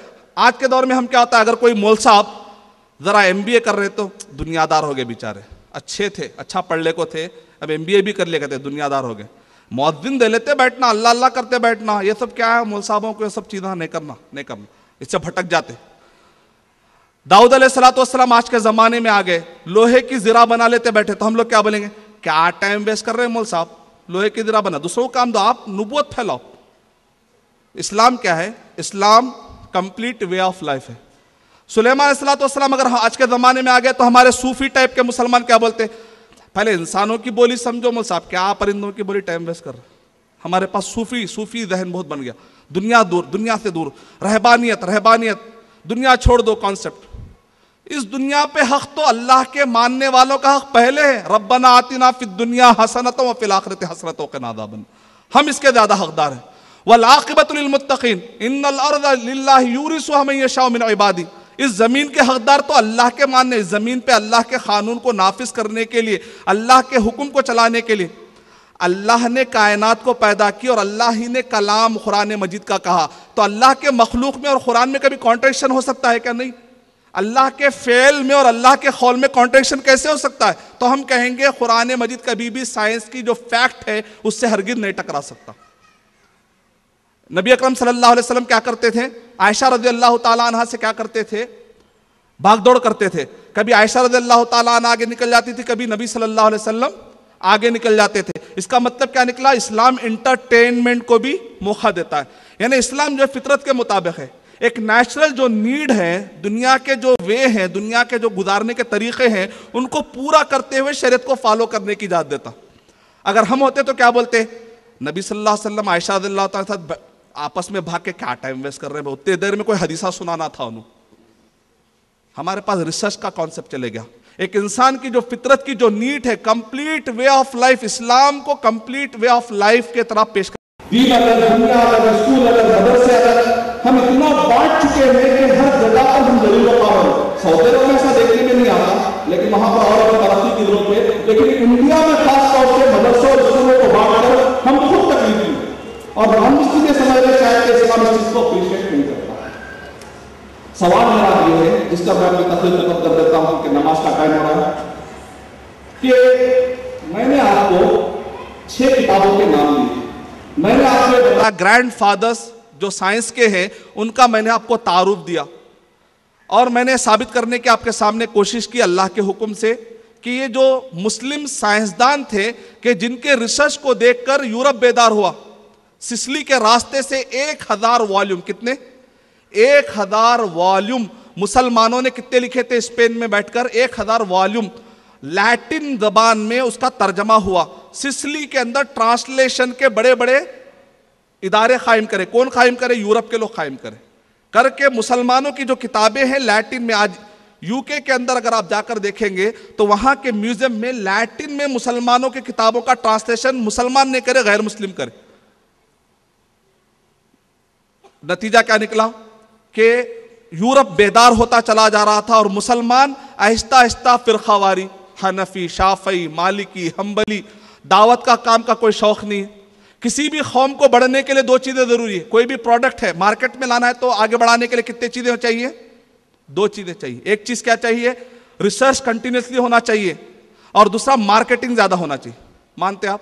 किसी भी कंपनी को ग्रो होने के लिए रिसर्च होना चाहिए, ताकि आप देखें पब्लिक के नीड क्या, उसके हिसाब से आप क्या करना, सामान लाना, और सामान ला के रख देना नहीं, उसको मार्केटिंग करके फैलाना। मुसलमान 2 चीजों में लैक कर गए। जब अमेरिका बेदार हुआ, जब यूरोप बेदार हुआ, तो उस वक्त पर मुसलमान जो है रिसर्च करने में पीछे हो गए। मुसलमान क्या बना रहे थे? मैं आपको थोड़ा सा नक्शा देता हूं। मुसलमान क्या कर रहे थे उस वक्त पर? 1505 में बाबर ने एंट्री ली इंडिया में। बाबर ने कब एंट्री ली? 1505 के आसपास में इंडिया में बाबर ने तलवार लेकर एंट्री की। मुगल आ गए। मुगल पूरे यहां के मुगल सल्तनत 1000 साल उससे पहले के अगर मिला लें और उसके बाद की, यानी तकरीबन 1000 साल मुसलमानों को मौका मिला। मुगल को लगभग 400 से 500 साल का मौका मिला हुकूमत करने का, कम से कम कहे 300 साल का मौका मिला। तो बाबर जिस वक्त पर एंट्री ले रहे थे 1505 में, इंडिया में क्या था? मुसलमान पूरे दुनिया के सबसे पावरफुल मुसलमान कौन समझे जाते थे उस जमाने में? 1505 में हिंदुस्तान के Mughal empire, Akbar the great, आप जानते हैं मुगल। जिस वक्त पर मुसलमान यहां पर ये जो बाबर थे, और इसी के बाद शाहजहां आए, फिर उसके बाद औरंगजेब आए। शाहजहां ने क्या किया? ताजमहल। उससे पहले के मुसलमानों ने क्या किया? लाल किला। उससे पहले के मुसलमानों ने इन्हें इस तरीके से आप देखते हैं तो कोई किसी ने कुतुब मीनार बनाया, किसी ने 4 मीनार बनाया। यानी कि मुसलमान कौन सी टेक्नोलॉजी में आगे बढ़ रहे थे? बिल्डिंग बनाने में, स्ट्रक्चरल इंजीनियरिंग में आगे बढ़ रहे थे। सिक्योरिटी टेक्नोलॉजी में मुसलमान आगे नहीं बढ़ रहे थे। गौर कीजिए आप, तलवार ही है अभी। जबकि 1505 में कैम्ब्रिज और ऑक्सफोर्ड की बुनियाद पड़ रही थी। उधर कैम्ब्रिज और ऑक्सफोर्ड की रिसर्च की बुनियाद पड़ रही थी, और इधर अभी तलवार में थे हम मुसलमान। और क्या कर रहे थे? कुतुब मीनार बना रहे थे। वो लोग जो है बंदूक दूर से कैसा मारना, दूर से कैसा बारूद का इस्तेमाल करना, गोली का कैसा इस्तेमाल करना, वो वहां पर रिसर्च चल रहा था। और यहां पर मारे तो बच के कहां छुप जाना, 400 रास्ते गोलकुंडा के बना के कैसा नीचे से भाग जाना। कुतुब मीनार, अब कल के दिन गोली से मारा तो कुतुब मीनार उठा के मारते, सोच ही नहीं। और उस जमाने के जो मुफक्किरीन थे, चाहे मुस्लिम के बादशाहों में से हो या उस जमाने के जो सूफी टाइप के थे, आज के जो सूफी है मॉडर्न सूफी, वो लोग खुद उस जमाने के सूफियों को कहते थे बेकार सूफी थे। क्यों, क्या करते थे वो लोग मालूम? अर्श के पास फरिश्ते गुदगुदी कैसा कर रहे हैं, वो आलिमुल गैब होने का दावा करते। क्या कहते थे? गैब जानने का दावा करते थे। हमको अर्श के पास क्या हो रहा, अल्लाह ताला के पास क्या हो रहा, लौहे महफूज में क्या है, पब्लिक को उल्लू बनाते थे। यानी वो गैब की बातें कर रहे हैं। और वहां से वास्को डिगामा, कोलंबस समंदर पार करके आहिस्ता आहिस्ता अफ्रीका से होते हुए मलेशिया को इन्वेजन करते हुए, समंदर की जो टेक्नोलॉजी है मुसलमान तो उसमें वाकिफ ही नहीं थे। टीपू सुल्तान ने कोशिश की बाद में कर्नाटका में, टीपू सुल्तान वो तो खुश आ रहे कर्नाटका वाले, आ गया शेर, ठीक है। टीपू सुल्तान ने सबसे पहले सोचा समंदर पे मुसलमान आज तक समंदर की जंग क्यों नहीं सीखे। सबसे पहले टीपू सुल्तान को ख्याल आया, उनके वालिद ने उनके दिमाग में डाला। लेकिन उससे बहुत पहले वास्को डिगामा, कोलंबस, जब 1492 में जो अमेरिका दरियाफ्त हुआ, तब से ही आप देख लीजिए पुर्तगालीज बहुत आगे निकल चुके थे। समंदर का सफर करते करते मलेशिया हाथ से गया, इंडोनेशिया हाथ से गया। और यहां पर बादशाहों के दरबार में बैठ के लोग क्या कहते थे, हमको अर्श की बातें मालूम है। अर्श की बातें छोड़ो, पहले समंदर की बातें बताना था आप। समंदर में अंग्रेज जाकर क्या करने वाले हैं, ब्रिटिशर्स बहुत जल्द मुगल हुकूमत को खा लेने वाले हैं। ये लोग सिक्योरिटी टेक्नोलॉजी में आगे बढ़ रहे हैं, इसके बारे में बताना चाहिए था। अगर वाकई गैब जानते तो अपने होने वाले वाकयात को नहीं बता सके, ऊपर वाली बात, क्योंकि उसके बारे में कोई भी नहीं मालूम ना, अर्श के बारे में जाए कोई भी क्रॉस चेक नहीं कर सकता, तो जो चाहे बोलो पब्लिक को, उसमें क्या बनता। यानी कि 1505 में जबकि कैम्ब्रिज और ऑक्सफोर्ड जैसी यूनिवर्सिटियां बन रही थी, और यहां पर अभी भी हम तलवार में थे और स्ट्रक्चरल कॉन्सेप्ट में ही अब बैठे हुए थे। उसके बाद यहां पर ताजमहल बना शाहजहां साहब ने। व्हाइट ताजमहल के बाद उन्होंने काले ताजमहल का इरादा किया, औरंगजेब को गुस्सा आया, जाके कैद कर डाले। अभी व्हाइट ताजमहल, उसमें पूरा खजाना खत्म हो गया, काला ताजमहल अलग, तो काला ताजमहल नहीं, उनको कैद कर दिया गया। इससे क्या पॉइंट मिला, जिस वक्त पर 1707 में औरंगजेब रहमतुल्लाह अलैह दीनी एतबार से उन्होंने काफी अच्छे खिदमात किए, लेकिन रिसर्च में वो भी पीछे हो गए। उन्होंने एक भी यूनिवर्सिटी नहीं डाली रिसर्च और टेक्नोलॉजी की, ठीक है। उन्होंने एक अच्छा काम किया कि काला ताजमहल बनने नहीं दिया, हम उनका एहतराम करते हैं, लेकिन रिसर्च और टेक्नोलॉजी की उन्होंने भी यूनिवर्सिटी नहीं डाली। 1707 में औरंगजेब रहमतुल्लाह अलैह इधर पाए जाते थे, और उनके मुकाबले में वहां पर कौन पाया जाता था, न्यूटन का रिसर्च किधर। और औरंगजेब 8 मुल्कों पर यह हुकूमत करते थे, उज्बेकिस्तान, अफगानिस्तान, नेपाल के ऊपर इन्फ्लुएंस था, पाकिस्तान, इंडिया, और इधर बांग्लादेश के आगे म्यांमार यानी बर्मा का एरिया, और नीचे श्रीलंका और मालदीव पर इन्फ्लुएंस पाया जाता था। पूरा इंडिया, 8 मुल्कों पर औरंगजेब रहमतुल्लाह अलैह को अल्लाह ने हुकूमत दी। लेकिन उनके जो मशवरा देने वाले लोग थे वो गैब की बातें बता रहे थे, लेकिन दुनिया में क्या तब्दीली आ रही थी वो नहीं बता रहे थे। इसलिए कहते हैं मुशीर अच्छा रखना, मशवरा देने वाला अक्लमंद रहना, आलिम रहना, इल्म वाला रहना। इल्म वाला रहना चाहिए और अक्लमंद होना चाहिए। दाई हो, इल्म वाला हो, अक्लमंद हो, दुनिया और दिन का पढ़ा लिखा हो तो आपको अच्छे मशवरे देगा, खैर खा होना चाहिए आपका। नतीजा क्या निकला, 1707 में वहां पर न्यूटन मौजूद है। टीपू सुल्तान का जैसे इंतकाल हुआ उसके बाद कोशिश 1799 के अतराफ में जब टीपू सुल्तान का जैसे इंतकाल हुआ तो उसके बाद 1850s में आइंस्टाइन का जमाना है। यानी मुसलमान किधर जा रहे थे और उधर यूरोप के लोग किस रास्ते पर जा रहे थे। हुआ क्या, असल में हुआ क्या कि यूरोप जब बेदार हुआ तो इन्होंने ट्रांसलेशन लेकर ये तो आगे बढ़ गए, और हम मुसलमान या तो रिसर्च में पीछे हो गया तो दावती काम में पीछे हो गए। मैंने कहा किसी भी कंपनी को ग्रो करने के लिए क्या चाहिए, 2 चीजें चाहिए, रिसर्च चाहिए और मार्केटिंग चाहिए। मुसलमान दोनों कामों में पीछे हो गए, रिसर्च और टेक्नोलॉजी में वो आगे नहीं बढ़ सके, बहुत से बहुत सिर्फ स्ट्रक्चरल इंजीनियरिंग तक आगे बढ़े बस।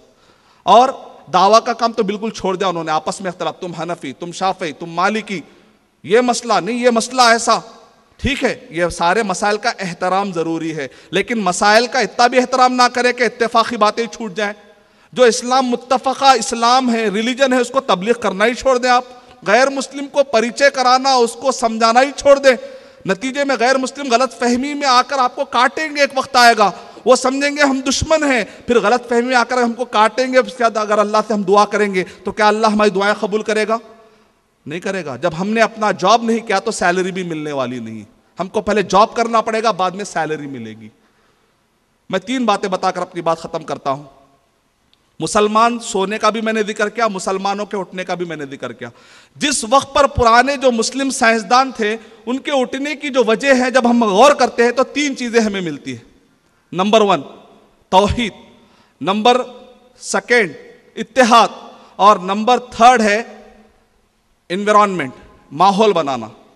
तौहीद की बरकत, इत्तेहाद की बरकत, और इसी तरीके से तीसरा है कि साइंटिफिक रिसर्च और इल्म के लिए उभारने का कुरान मजीद का मेथड। ये 3 चीजों पे गौर करके मैं अपनी बात खत्म करता हूं। अल्लाह ताला ने कुरान मजीद में इरशाद फरमाया, सूरह जासिया सूरह नंबर 45 के आयत नंबर 13, 14, 15 में अल्लाह ताला क्या करे, वसख्खर लकुम मा फिस समावाति व मा फिल अर्दि जमीअन मिन्हु। क्या कह रहे हैं? गौर कीजिए, ये आसमान और जमीन में जो कुछ भी है, ये आसमान और जमीन में जो कुछ भी है, ये सब का सब अल्लाह ताला क्या कह रहे हैं, ये तुम्हारे नौकर हैं, नौकर। इससे पहले इंसान क्या कर रहा था? सूरज को देखा, अरे कितना बड़ा सूरज है भाई, अरे इसकी हमें पूजा करनी चाहिए। तारा, अरे ये तो मेरे से बड़ा दिख रहा, अरे वाकई इसकी पूजा करनी चाहिए। गाय, भैंस, अरे ये तो दूध दे रही है। इंसान जिसको भी देखा, समंदर, आसमान, आग, हवा, पानी, इंसान जिसको भी देखा उसको क्या समझा उन्हें कि अरे भाई ये तो बहुत ऊंचे चीजें हैं, बहुत बड़ी चीजें दिख रही हैं, चलो इसकी हम पूजा शुरू कर दें, चलो हम इसकी पूजा शुरू कर देंगे। इस्लाम ने आकर क्या कहा? पहाड़ की पूजा कर रहे हो, दरख्त की पूजा कर रहे हो, सूरज की पूजा कर रहे हो, तारों की पूजा कर रहे हो, इंसान की पूजा कर रहे हो? नहीं, ये जो पूरी कायनात है ना, ये तुम्हारे नौकर है, नौकर। अच्छा, मिसाल के तौर पे एक आदमी अगर बुद्ध की पूजा कर रहा है, बुद्ध की, तो क्या कभी बुद्ध को जाके वो रिसर्च कर सकता है? बुद्ध साहब आप कैसे, आज आपका बुखार कैसा है, टेम्परेचर, मिसाल दे रहा हूं, रिसर्च करेगा? कभी नहीं करेगा। क्या कभी बुद्ध के ऊपर उसके सर पे वो पैर रख के चढ़ सकता? क्योंकि एक आदमी जब एहतराम करता है किसी चीज का, जिसकी पूजा करता है, एहतराम करता है, तो क्या उस पर रिसर्च कर सकता है? कभी नहीं करता। तो बुद्ध की मिसाल को सामने रखकर आप समझिए, अगर किसी ने पहाड़ों को कहा कि मेरा बुद्ध है, चांद सूरज को अगर उसने कहा कि मेरा बुद्ध है, तो क्या कभी उस पर रिसर्च कर सकेगा? अरे ये तो खुदा है, मैं जिसके सामने झुकता हूं उस पर क्या रिसर्च करूं? इस्लाम ने आकर मेंटल ब्लॉक तोड़ा, कहा कि ये जो चांद और तारे, ये जितनी भी चीजें हैं ना, ये सब ये तो तुम्हारे नौकर हैं, इसको तुम पूजा कर रहे हैं, ये इसके सामने तुमको झुकना नहीं है, तुम अशरफुल मखलूकात हो, तुम्हारा मर्तबा तो फरिश्तों से भी आगे है, इन सबको तुम्हारे सामने झुकाया गया, फरिश्तों को तुम्हारे लिए सजदा कराया गया, इब्लीस को दरबार से इसलिए निकाल दिया गया कि वो तुमको सजदा नहीं करेगा, और जिनों को इसलिए निकाल दिया क्योंकि वो सजदा नहीं कर रहा था। तुम सजदा नहीं करना है, ये कायनात को तुम यूज करना है। मेंटल ब्लॉक टूटा, रिसर्च के अंबार लग गए। कुरान मजीद नाजिल होने से पहले समंदर मौजूद था, कुरान मजीद नाजिल होने के बाद मुसलमानों ने समंदर पर रिसर्च किया तो क्रूड ऑयल का कॉन्सेप्ट निकाला। कुरान मजीद नाजिल होने से पहले भी सूरज मौजूद था, चांद मौजूद था, लेकिन मुसलमानों का जब मेंटल ब्लॉक टूटा तो अल बैरूनी ने किताबुल हिंद लिखी और एस्ट्रोनॉमी का सब्जेक्ट उन्होंने दे दिया। जमीन पर रिसर्च किया, पूरे कायनात में हर जगह पर, यहां तक के जानवरों पर रिसर्च हुआ, न्यूट्रिशन का कॉन्सेप्ट आ गया दुनिया में। मतलब क्या निकला? तौहीद की वजह से, तौहीद की बरकत से अल्लाह ताला ने दुनिया के अंदर रिसर्च के अंबार लगा दिए। कुरान ने आकर तौहीद के जरिए से मेंटल ब्लॉक तोड़ा। सेकेंड चीज, किसी भी रिसर्च के लिए टीम वर्क होना जरूरी है, आप मानते हैं? यानी एक आदमी कुछ भी काम नहीं कर सकता, कई लोग मिलकर काम करेंगे। कभी एक काले के दिमाग में एक पॉइंट आ सकता है और सेम टॉपिक पे गोरे के दिमाग में एक पॉइंट आ सकता है। काला गोरा मिलेगा, कहेगा कि मैं हाथ नहीं मिलाऊंगा, तो रिसर्च कहां से मुकम्मल होगा? इस्लाम ने आकर कहा सूरे हुजरात नंबर 49 के आयत नंबर 13 में, या अय्युहन नास इन्ना खलकनाकुम मिन ज़करिन व उन्सा, तुम सब आदम अलैहिस्सलाम की औलाद हो, काले गोरे में कोई फर्क नहीं है। इस्लाम ने आकर कहा नो डिस्क्रिमिनेशन। नतीजे में इत्तेहाद हुआ, पॉइंट्स आपस में मिलेंगे तो रिसर्च मुकम्मल होगा, वरना रिसर्च मुकम्मल नहीं होगा। तीसरी चीज यह है कि उभारने वाला माहौल होना जरूरी है। जिस वक्त पर इब्ने अबी सीना पाए जा रहे थे और मुसलमान बादशाह उनको, आप जानते हैं मुसलमान बादशाह क्या करते थे, उनको अपने घर में नहीं बुलाते थे, अगर पता चलता था कि कहीं साइंसदान मौजूद है तो उनके घर में जाकर अशरफिया देकर आते थे, कहते थे ये खाने पीने के लिए अशरफिया तुम रख लो, पूरा टाइम रिसर्च के लिए देना। अब बनो अब्बासिया के बादशाह क्या करते थे, ऐसा नहीं बोलते थे पार्ट टाइम ये भी करो वो भी करो, एक्स्ट्रा ऑर्डिनरी बनो, ऐसा नहीं बोल। जैसे आज के दौर में बोलते ना दाई माशाल्लाह कमाना भी दावत का काम करना भाई आप लोग, ऐसा। उस जमाने के बादशाह क्या करते थे, अशरफिया लेकर पहुंच जाते, कहते थे भाई आप लोग पूरा अपना जो टाइम है ना रिसर्च के लिए दो, वो पूरे बाकी की चीजें हमारे ऊपर छोड़ दो। नतीजे में दुनिया में इनकलाब आता है। तो ये उभारने का जो माहौल था उस दौर में, गैलीलियो यूरोप के अंदर साइंसदानों को जिंदा मोमबत्ती होती ना, मोमबत्ती के ऐसा जला दिया जाता था उस जमाने में मुसलमानों का। बाद में हालात ऐसे पलटे कि वहां पर कैम्ब्रिज और ऑक्सफोर्ड यूनिवर्सिटी की बुनियाद पड़ रही थी और इधर हम मुसलमान सो रहे थे डीप कोमा में, उल्टे हालात बदल गए। शेर सुनाकर मैं अपनी बात खत्म करता हूं। जमाना बड़े शौक से सुन रहा था, जमाना बड़े शौक से सुन रहा था, तुम ही सो गए दास्ता कहते कहते। यह है अरब के मुसलमान, स्पेन के मुसलमानों के बारे में फिट आता है। और जैसे मौजिन अदा दिया, बेहतरीन अदा है, बेहतरीन अदा है, बल्कि लोग आ गए, जब जाके देखे तो क्या मौजिन साहब सो गए, अदा दे के सो गए। तो मुसलमान जा जाके दी अजाने, कभी यूरोप के कलीसाओं में, कभी अफ्रीका के तपते हुए सहराओं में, टल न सकते थे अगर जंग में अड़ जाते थे, पांव शेरों के भी मैदान से उखड़ जाते थे। दश्त तो दश्त है, दरिया भी ना छोड़ा हमने, बहरे जुल्मात में दौड़ा दिए घोड़े हमने। और फिर अल्लामा इकबाल रहमतुल्लाह अलैह कह रहे किताबों के बारे में, कभी ए नौजवान मुस्लिम तदब्बुर भी किया तूने, कभी ए नौजवान मुस्लिम तदब्बुर भी किया तूने, वो क्या गर्दू था तू जिसका है एक टूटा हुआ तारा, तुझे उस कौम ने पाला है आगोशे मोहब्बत में, कुचल डाला था जिसने पांव में ताजे सरेदारा। हुकूमत का तो क्या रोना कि वो एक आरजी शे थी, नहीं खुदरत के आईने मुसल्लम से कोई चारा, मगर वो इल्म के मोती किताबें अपने आबा की, के दिन को देखे यूरोप में तो दिल होता है सिपारा। गंवा दी हमने जो असलाफ से मीरास पाई थी, सुरैया से जमी पर आसमान ने हमको दे मारा। तो ज़रूरत इस बात की है, तौहीद का दर्स, अकीदे का दर्स, और इस्लाम में सही मनहज पर पूरे इंसान जमा होना। सही मनहज क्या है? कुरान, सही हदीस, नबी और सहाबा के तरीक़े के मुताबिक पूरे अगर जमा हो जाए तो इत्तेहाद आ जाएगा इंशाअल्लाह।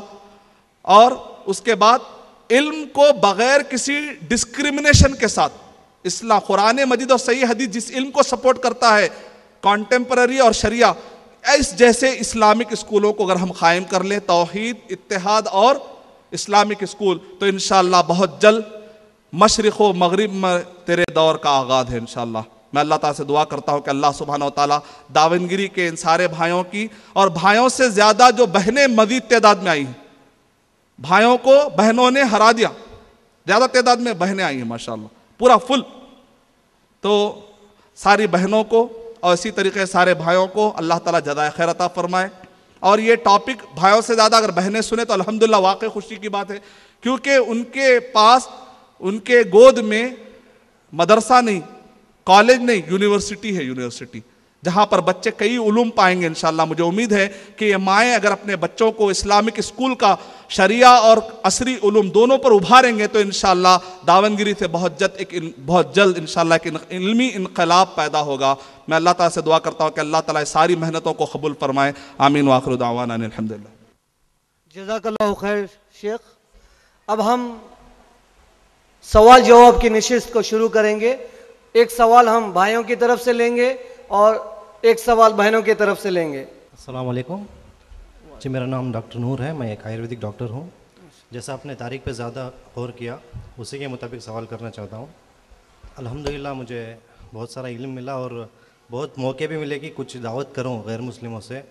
हालांकि ऐसे हालात भी आए मेरे साथ कि मैंने अपने कॉलेज में प्रोफेसर, असिस्टेंट प्रोफेसर, आयुर्वेदिक के जो सीनियर्स डॉक्टर रहते हैं उनसे मैंने दावत की कि ये जो तिबके जो है बुखारी, सही और बुखारी में जो तिबके मेडिसिन जो है वो मुसलमानों ने पहले तहकीक किया, उसके बाद जो है दुनिया में आज के ज़माने में लिए बोल के।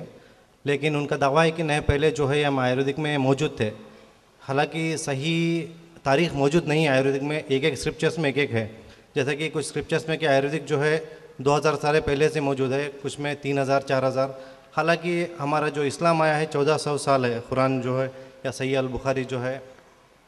लेकिन उनका दावा है कि ये जो चीज़ें हैं ये 2000 साल से पहले मौजूद थी, उसके बाद हो सकता है कि आप मुसलमानों ने इसको कॉपी किया। तो मुझे इस बात में बहुत तकलीफ़ होती है कि मैं उनको कैसे जवाब दूँ। वालेकुम अस्सलाम वरहमतुल्लाहि वबरकातुहू। इंशाल्लाह शॉर्ट थोड़े क्वेश्चन आंसर ले रहे हैं, इंशाल्लाह उसका नमाज पढ़ना है हमको। तो भाई ने कहा कि 2000 साल पहले से तारीख बतला रहे हैं लोग, आयुर्वेदी या ऐसे जितने भी सब्जेक्ट है, तो उसका जवाब क्या होना चाहिए? तो सबसे पहले भाई आप दिमाग में ये, हमारे दिमाग में पहले जो बैठा हुआ है ना कि मोहम्मद सल्लल्लाहु अलैहि वसल्लम आने के बाद इस्लाम शुरू हुआ, ये गलत फहमी।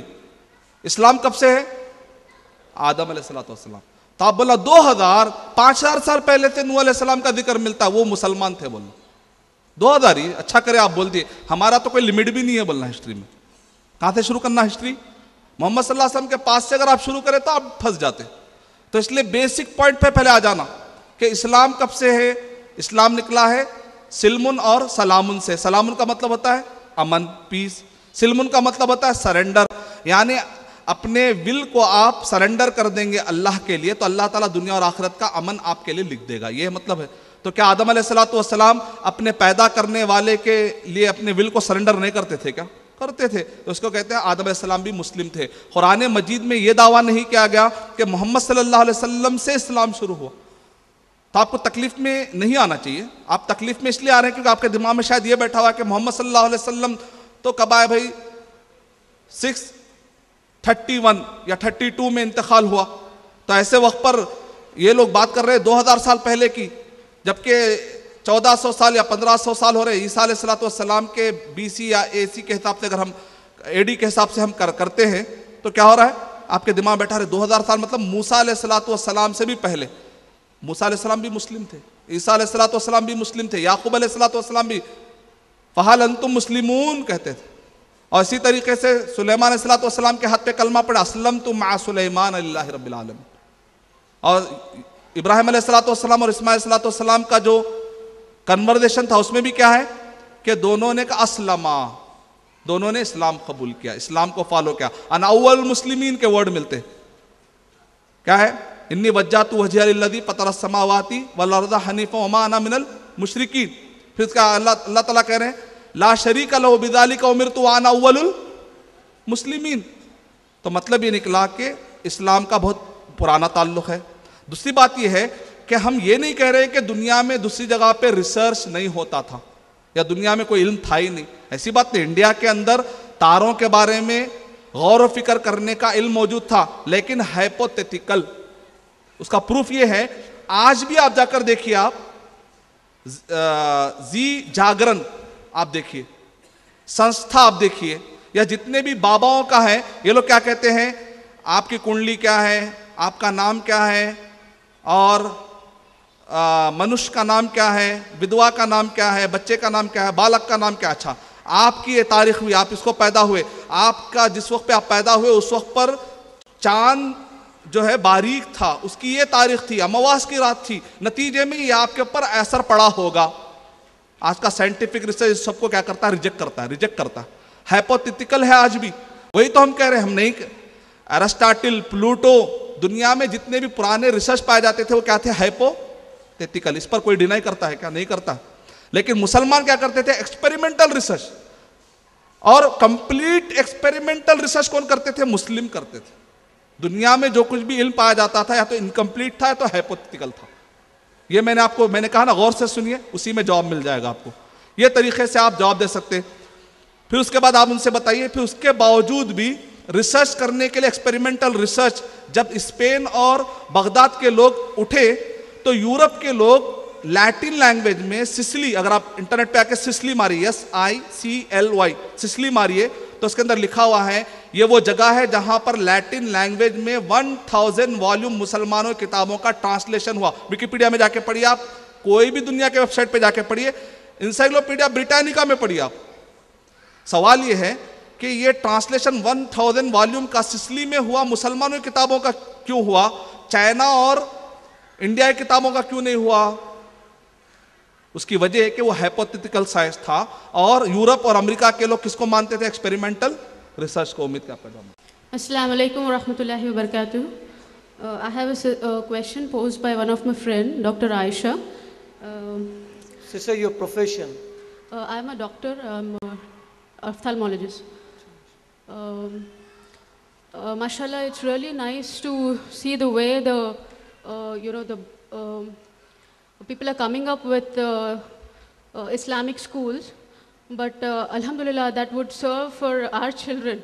But then right now, currently, the people who are already in to this field, like medicine or engineering, especially the Muslims, how can we protect ourselves? And what do you think, like, we need to do when we are already into this combined education? Walaikum assalam wa rahmatullahi wa barakatuh. Sister, do you understand Urdu? Yes. Yes, inshallah. So, inshallah, I will answer in Urdu this question. तो बहन ने जो सवाल किया कि छोटे बच्चों को तो अल्हम्दुलिल्लाह we are getting so much opportunities for our children, but what about our self, यानी हमारे बारे में क्या होगा। छोटे बच्चों के लिए तो आपने किया, इसीलिए मैंने क्या कहा, शेख मुजीबुर रहमान साहब से एजेड किड्स कैंप भी रखेंगे इंशाल्लाह। बड़े उम्र के बच्चे किड्स, बड़े उम्र के बच्चे किड्स के लिए भी एक रखेंगे। वो क्या है हमारे पास माशाल्लाह, जो आप जनाब मंसूर साहब को आप देख रहे हैं कि हम लोग माशाल्लाह 10 साल से दावा फील्ड में हैं हम लोग अल्हम्दुलिल्लाह, और आप जो है कॉर्पोरेट ट्रेनर नेस्ले में जो यूँ आप कहिए कि लाखों रुपये डालकर जो आप ट्रेनिंग हासिल करने जाते हैं, नेस्ले में होने की वजह से माशाल्लाह आपको ट्रेनिंग में काफ़ी महारत है। और साथ साथ में दावा, जैसे आप डॉक्टर जाकिर नायक हफिज़हुल्लाह को गुफ्तगू करते हैं, मीडिया हैंडलिंग, तकरीबन गुज़िश्ता 10 साल से BBC वर्ल्ड सर्विस हो, शारजा चैनल हो, या इसी तरीके से IPCI जो अल अंसार रेडियो का हो, नेपाल, दूरदर्शन, जी सलाम, ETV, मुख्तलिफ चैनल्स पे हम लोग आ रहे हैं। हमारी जो टीम है अल्हम्दुलिल्लाह, आप देख रहे हैं माशाल्लाह, यहाँ पर जो आप देख रहे हैं ब्रदर निज़ाम है, ब्रदर अहमद हैं, ब्रदर मुजीब है, ब्रदर जाकिर भाई और उनके वाइफ, ये सब आज पब्लिक स्पीकिंग टेक्निक जानते हैं। ये सब कोई मदरसे के फारिग नहीं है, ये कॉलेज में पढ़े हुए भाई हैं। आप ये मत समझिए कि ये कोई काम करने वाले लोग हैं शायद कोट पेन के आगे। अल्हम्दुलिल्लाह इनमें से हर कोई अल्हम्दुलिल्लाह आपके सामने इस्लाम का आप टॉपिक देंगे तो उस पर बेहतरीन स्पीच दे सकते हैं, अल्हम्दुलिल्लाह बेहतरीन स्पीच दे सकते हैं। यानी एक वक्त में टेक्निकली भी साउंड है अल्हम्दुलिल्लाह, साथ में कोई भी गैर मुस्लिम अगर कहीं ग्रुप दे दिया तो इसमें से हर कोई अल्हम्दुलिल्लाह स्पीच देने के काबिल है। और माशाल्लाह ब्रदर मंसूर साहब, ब्रदर मंसूर जो है उनको अल्लाह ताला ने ताकत दी है।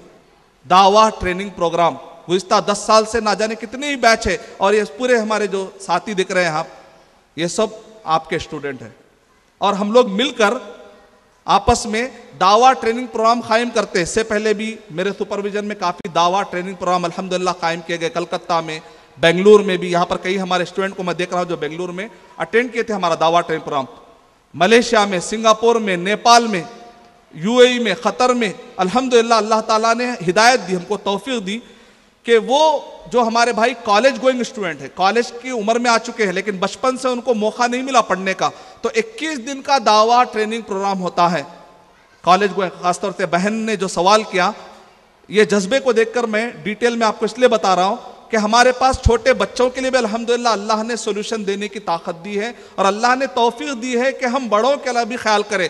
बल्कि इंशाल्लाह तकरीबन 13 अलग अलग कोर्सेस है, इंशाल्लाह ज़िंदगी के हर मरहले के लिए, हर लेवल के लिए अल्लाह ताला ने अलग अलग कोर्सेज बनाने की हमें तौफीक दी है। इंशाल्लाह फिर बहुत जल्द अल्लाह चाहा तो मौका मिला तो ज़रूर एक दावा ट्रेनिंग प्रोग्राम रखेंगे हम, कॉलेज से लेकर अबव उसके बाद के लोगों के लिए जो भी शरीक हो जाए इंशाल्लाह। पब्लिक स्पीकिंग टेक्निक, कैसे ठहरना है, आपके जेस्चर कैसे होना चाहिए, आपकी बॉडी लैंग्वेज कैसी होनी चाहिए, आपका आई मूवमेंट कैसा होना चाहिए, आपका फेशियल एक्सप्रेशन कैसा होना चाहिए, और आपका टर्मिनस कैसा हो, किस तरीके से आप अपने बॉडी को ठहरा कर बात करेंगे, किस तरीके से आप मजमे में 2 घंटे 3 घंटे 4 घंटे, मेरे लाइफ का सबसे लॉन्गेस्ट प्रोग्राम 4 घंटे कलकत्ता का, 5 से 10 हज़ार की पब्लिक थी अल्हम्दुलिल्लाह, एक आदमी भी मजलिस से उठकर नहीं गया। उसकी वजह अल्लाह की तौफीक है, और अल्लाह की तौफीक से जो अल्लाह ने हमको टेक्निक सिखाए, उस टेक्निक के अंदर हम कोशिश करते हैं कि किस तरीके से लोगों को बांध कर रखे।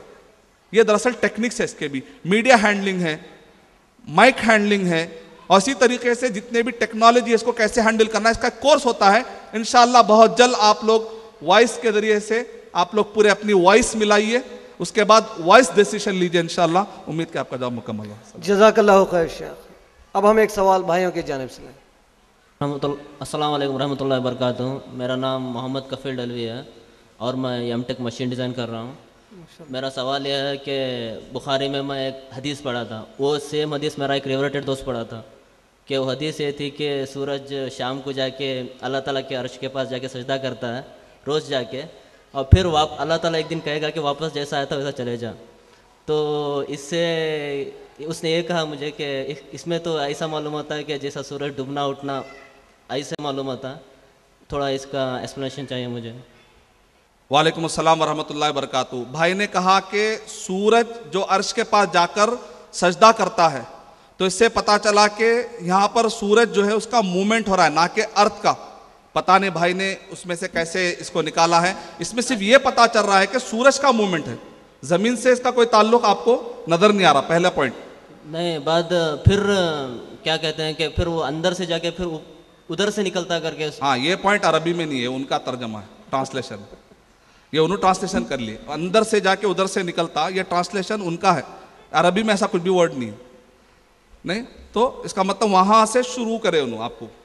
देखो भाई, कुरान मजीद का कॉन्सेप्ट क्या है? सूरह यासीन सूरा नंबर 36 आयत नंबर 30 से लेकर 36 तक, वो कुल्लुन फी फलकी यसबहून, यानी हर एक अपने अपने दायरे में काम कर रहा है। ये कुरान मजीद का कॉन्सेप्ट है। हर एक का जो मूवमेंट है, फलक का मतलब होता है हर एक का अपना एक दायरा है, हर एक की एक लिमिटेशन अल्लाह ने रख दी, उसी में वो वर्क कर रहा है। तो इसका मतलब क्या निकला? कुरान मजीद का कॉन्सेप्ट बहुत ही क्लियर है। और सूरज के मूवमेंट से फिर ज़मीन का मूवमेंट का जो माना निकाल रहे हैं वो अरबिक में, चूंकि उन्होंने डायरेक्ट नहीं पढ़ा है, इस वजह से उनको गलतफहमी हो रही है। उनको डायरेक्ट अरबिक का टेक्स्ट पढ़ा दिया, उसके अंदर सिर्फ ये है कि सूरज अल्लाह ताला से इजाज़त मांगता है कि क्या मैं आज मगरिब से निकलूँ या मशरिक से निकलूँ। एक वक्त आएगा जबकि मगरिब से निकलना है, सूरज को एक टाइम आ जाएगा जहां पर गुरूब हो रहा है, वहां से निकलने का हुक्म होगा, तो अल्लाह ताला कहेंगे नहीं, आज कहां से निकलो? मगरिब से निकलो। ये पूरी हदीस है। इसके अलावा कहीं पर इसमें जमीन का जिक्र कहीं पर भी नहीं है। उन्होंने अगर गौर किया है तो वर्ड को लाने के लिए बोले, इंशाल्लाह उसको भी एजुकेटेड अंदाज में हम समझा सकते हैं। आप देखेंगे नासा का जो रिसर्च, अगर आप जाके नासा और सनराइजिंग मारेंगे तो नासा की तरफ से कंफर्म हुआ है कि चांस है। नासा जो है अब चांस में आ रहा। मैंने कहा ना कि कुरान मजीद और सही हदीस में इतने अभी साइंटिफिक बातें हैं, अभी साइंस के पास इतना अभी एडवांस उनके पास टूल नहीं है, रिसोर्सेस नहीं है कि वो एक्नॉलेज कर सके। इसका मतलब क्या है? कुरान मजीद और सही हदीस साइंस से भी मोर एडवांस है। एक टाइम आएगा कि इंशाल्लाह वो समझेगा। अभी नासा का रिसर्च अखबार में आया है, अगर आप पढ़ेंगे times of India, Deccan Chronicle में, कि नासा इस बारे में अब सोच रहा है कि पॉसिबिलिटी ये है कि सूरज मगरिब से निकल सकता है। एक वक्त आएगा सूरज मगरिब से, बल्कि यहां तक भी है कि जो केमिकल्स, इसका पूरा डिटेल रिसर्च अगर आप सन मारेंगे 55a.net 55a.net पे आप सन बोल के मारिए तो उसमें आपको 2 रिसर्च मिलेंगे। उसके अंदर बताया गया कि किस तरीके से पूरा पावर खत्म हो। एक वक्त आएगा कि सूरज भी खत्म होने वाला है, तारे भी खत्म होने वाले हैं, और इसको नासा मानता है, अप्रूव करता है। तो मतलब ये निकला कि इसके रास्ते पे आ चुका है। इस्लाम जिस चीज की तरफ बुला रहा है उसकी तरफ वो आ रहा है। कम से कम मैं आपको एक चीज बताता हूं, वो ये है, साइंस अगर इस्लाम के बातों को अप्रूव नहीं करता ना, तो डिस्प्रूव करने का भी कोई प्रूफ नहीं। क्योंकि साइंस किसको कहते हैं? अप्रूव करने के लिए भी रिसर्च चाहिए, प्रूफ चाहिए, और इसी तरीके डिस्प्रूव करने के लिए भी क्या चाहिए साइंस के पास? साइंस उसी को कहते हैं। साइंस किसको कहते हैं? डिनाई करने के लिए भी प्रूफ चाहिए, एग्री करने के लिए भी प्रूफ चाहिए। अगर साइंस एग्री नहीं करता ना, तो कम से कम डिसएग्रीमेंट के लिए प्रूफ बता दो, बोलिए मान लेंगे, वो भी नहीं हो सकता। समझ में आप पॉइंट? तो आप बोलिए उनको, आपके जो दोस्त को बोलिए, साइंस कुरान मजीद और सही हदीस में जो कुछ भी आ रहा है, डिसएग्रीमेंट करने के लिए प्रूफ चाहिए ना, वो कहाँ है बताओ, बोलिए, वहीं पर बात खत्म, डिबेट ओवर हो जाएगा इंशाल्लाह। समझ में? नहीं, वो हदीस में है कि हर शाम में जाके अर्श के पास सजदा करता है। जी हाँ, तो वो समझ में नहीं आ रहा कौन सा। अच्छा, दूसरा सवाल हुआ है, अब सवाल दूसरा हुआ है। पहले जो सवाल था कनेक्टेड है, ठीक है, 2 हुए ना, तो अब दूसरा सवाल ये है कि पहला सवाल में मूवमेंट का टॉपिक किए थे आप, मैंने उसका जवाब आपको दे दिया। अब दूसरा सवाल ये है कि अर्श पर के पास जाकर सजदा करता है। हर शाम। हाँ, अर्श के पास जाकर सजदा करता है। तो ये अरबी जबान में सजदे का माना क्या आता है? इताअत को भी सजदा कहते हैं, ओबे करने को भी क्या कहते हैं? सजदा कहते हैं। झुकने को भी सजदा कहते हैं। तो यहां पर कुरान में वन नजमु वल कमरु यसजुदान, तारा और चांद क्या कर रहे हैं? सजदा करे। तो हमारे पास आगे गिर गया तो फिर सजदे का माना क्या है? अल्लाह बेहतर जानते हैं। सजदा किस माने में, किस सेंस में है? अल्लाह अरबी जबान में इताअत करने को भी सजदा कहते हैं, झुकने को भी सजदा कहते हैं। वो किस सेंस में है अल्लाह बेहतर जानता है। जब चूंकि माना ही जब उसका क्लियर नहीं है तो हम उसके ऊपर डिस्कस कब कर रहे हैं? Discussion is the part of agreement. अभी assumption is the not a decision. Decision नहीं है तो फिर उसके ऊपर डिस्कशन कहां से होगा? समझ में आ पॉइंट? उम्मीद किया आपका जवाब। अस्सलाम वालेकुम। वालेकुम अस्सलाम। Myself Abdul Khader Basha, serving as a principal in an international Islamic school, which is coming up this year only, this academic year only, from June. And one more Islamic school is also coming up in Harrier. This academic year only, it is also going to be started. So actually what we are feeling, actually I'm very happy to see that actually here, this WISE is also going to start one more Islamic school. So but already we are starting this year, academic year. This academic year we are going to start in Ranebennur and Harrier. But actually we are having so many problems, because in order to start an Islamic school, it is not so easy, because there are so many obligations from the government of India. Which syllabus we have to opt? This is the basic question. Actually, if you go for CBSE, there are so many rules and regulations which it denies us to go for Islamic. And at the same time, actually, one more is there, state syllabus. There also we are actually coming across so many difficulties to start it. If you go for IGCSE, it is very costly for a community which is like ours, actually, in which actually more poor people are there. The parents of these children won't afford this education. So because of which, is there any website like Ask Islampedia, with which actually some proper information can be imparted upon those people who are actually willing to start this kind of Islamic school? भाई ने बहुत ही बेहतरीन सवाल किया है कि Islamic school खुल रहे हैं हरिहर में भी, और इसी तरीके से भाई ने और एक भी गांव का जिक्र किया। राणेबेन्नूर जी, वो स्कूल। दूसरा दावनगिरी। तो ये सारी जगहों पे अल्हम्दुलिल्लाह इंशाल्लाह खुल रहे हैं या खुलेंगे। अल्लाह ताला सबकी मदद फरमाए। ऐसे अगर कभी भी एक गांव में 2 खुल गए तो वो दुनियावी कंपटीशन मत लाइए अल्लाह के वास्ते, क्योंकि अगर ऐसे 1000 स्कूल खुले अगर एक शहर में, तब भी स्कूलों की जरूरत है। आज कभी होता है कि स्कूल खुलता दूसरे यहाँ पे खुलता है तो हमारे दिमाग में जरा मोनोपोली चल जा रही है हमारी, ओलिगोपोली चल जा रही है हमारी, मोनोपोली चल जा रही। तो इस्लाम में ऐसा कोई तस्वुर नहीं। अल्लाह हर एक को रिज़्क़ देने वाला, अल्लाह ताला हर एक की मदद करने वाला इंशाल्लाह। बल्कि आज के कॉर्पोरेट वर्ल्ड में कहते हैं कि जितने ज्यादा कोई एक ही फील्ड के कोई चीजें ज्यादा होती है तो मार्केट ग्रो होगा, और बल्कि उसके अंदर क्वालिटी आएगी, कंपटीशन में क्वालिटी आगे बढ़ेगी, बच्चों का फायदा होगा इंशाल्लाह। तो बहरहाल अल्लाह ताला ऐसे और स्कूलों को खोले। भाई ने कहा बहुत अच्छी बात है कि इस्लामी स्कूल खोल रहे हैं, लेकिन जो प्रॉब्लम फेस हो रहे हैं, जो प्रॉब्लम हम फेस कर रहे हैं, ऐसे आपने 1-2 प्रॉब्लम बताए ना, ऐसे कई प्रॉब्लम है। इस वजह से हमने इरादा किया arshadmadani.net, askislampedia.com, ये आप वेबसाइट आप ध्यान में रखिए। आप हम इसके जरिए से askislampedia.com, arshadmadani.net, इसके अंदर मुकम्मल हमने इरादा किया है। बिलाल फिलिफ हफिज़हुल्लाह, वहां पर जाकर मैंने खतर में जाकर उनसे मैंने सिलेबस सीखा। 1 महीना पूरा मुकम्मल खतर में रहकर अल्हम्दुलिल्लाह मैंने सिलेबस सीखा। डॉक्टर फ़ाअब्दुर रहीम जिनका सिलेबस मैंने सीखा, इक़रा जो उम्मुल क़ुरा का जो सिलेबस है, मदीना सिटी का तो माशाल्लाह मैंने वहाँ पर पढ़ा है और बहुत 4 साल वहाँ पर रहकर मैंने करीब से देखा है। तो इंडिया में जितने भी syllabus Islamic, doctor Zakir Naik हफिज़हुल्लाह जो मेहनत कर रहे हैं, अल्लाह उनकी मेहनतों को कबूल फरमाए। अल बशीर इंटरनेशनल, उसके अंदर मैं एडवाइजरी में हूँ। तकरीबन साउथ इंडिया के लगभग 10 स्कूलों में अल्हम्दुलिल्लाह मैं एडवाइजरी बोर्ड में हूँ। तो नतीजे में मुझसे कई डिस्कशन हो रहे हैं और मैंने तकरीबन अभी तक 8 सिलेबस जमा किए इस्लामिक स्कूल से रिलेटेड। और हमारे टीम का इरादा है हम सब का कि इंशाल्लाह क्या आप लोग स्कूल डालने वाले हैं? तो हमने कहा हमने स्कूल डालने वाले नहीं है। तो फिर आप बयाना क्यों दे रहे हैं? ताकि 1000 स्कूल अगर पढ़ेंगे तो उसको रहनुमाई करना चाह रहे हैं। तो 1 स्कूल डालेंगे, 1000 स्कूलों का सवाब लेना है। तो हमारे लिए 1000 स्कूल को गाइड करके ज्यादा सवाब लेना चाह रहे हैं हम इंशाल्लाह। इंशाल्लाह तो ज्यादा हमारी टीम का इंडिवर या इरादा हमारा ये है कि हम गाइड करेंगे। तो इंशाल्लाह आपके जो भी सवालात है आप भेज सकते हैं askmadani@gmail.com पे। तो इंशाल्लाह इसके अंदर हम ऑलरेडी FAQs डालेंगे जो इससे रिलेटेड जो आ रहे हैं वो डाल देंगे। उसके अलावा भी नहीं भी है तो नीचे आपको एक लिंक मिलेगी। इंशाल्लाह 1 महीने के अंदर इंशाल्लाह ये तैयार होकर आ जाएगा। अगले साल से सारे जितने भी चीज़ें हैं, और उसके लिए हम अकेले हल नहीं करेंगे, ऐसे जितने भी एकेडमिशियंस हैं दुनिया में उन सब के मशवरों के लिए मौका रहेगा उसमें।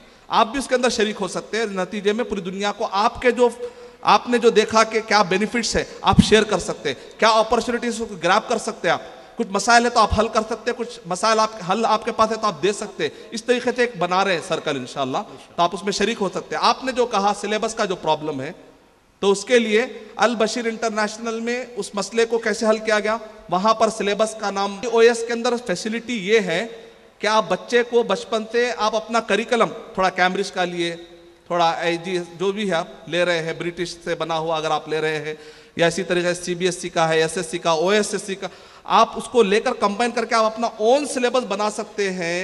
NIOS वालों को उससे कोई प्रॉब्लम नहीं, तो आप उस पर चलते। लेकिन ये नाम जो है जरा बदनाम हो गया। NIOS बहुत बदनाम क्यों है? कर्नाटका और आंध्रा में क्यों बदनाम हुआ?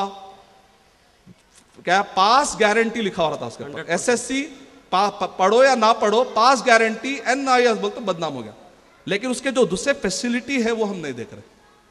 तो एक ही चीज बदनाम होती है तो उसको अच्छा भी कह सकता है। बदनाम होने के बावजूद भी गवर्नमेंट उसको लेकर चल रही है, अप्रूव कर रही है, उसमें फैसिलिटी मौजूद है। तो बिगड़े हुए लोगों को सुधारना मुसलमानों की हमेशा से तारीख रही है। अरब के लोग बिगड़ गए थे तो मुसलमान क्या करे?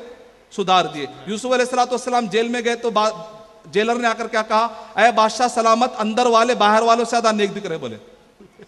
तो हमारी तारीख क्या है? हमेशा बुरों को सुधारना है। तो इंशाल्लाह हम सिलेबस को सुधारेंगे, यूनिवर्सिटीज को सुधारेंगे, स्कूल को पूरे को इस्लामाइजेशन नहीं करेंगे हम। इस्लामाइजेशन मतलब इस्लाम में दाखिल करना, इस्लामी साइजिंग करेंगे। इस्लाम का जो शरिया का जो पैरामीटर है वो ले आके फिट करेंगे, इस्लामी साइजिंग करेंगे हम, इस्लामाइजेशन नहीं करेंगे। इस्लामाइजेशन मतलब शरीयत में इजाफा है, शरीयत में इजाफा नहीं हो सकता, शरीयत का एप्लीकेशन हो सकता है। तो हम इस्लामी साइज करेंगे इंशाल्लाह हर जगह पर। तो ये तरीके से आप मसला हल कर सकते हैं। और भी आपको प्रॉब्लम अगर है तो आप इंशाल्लाह ईमेल कीजिए, मैं आपको उसके टिप्स दूंगा इंशाल्लाह।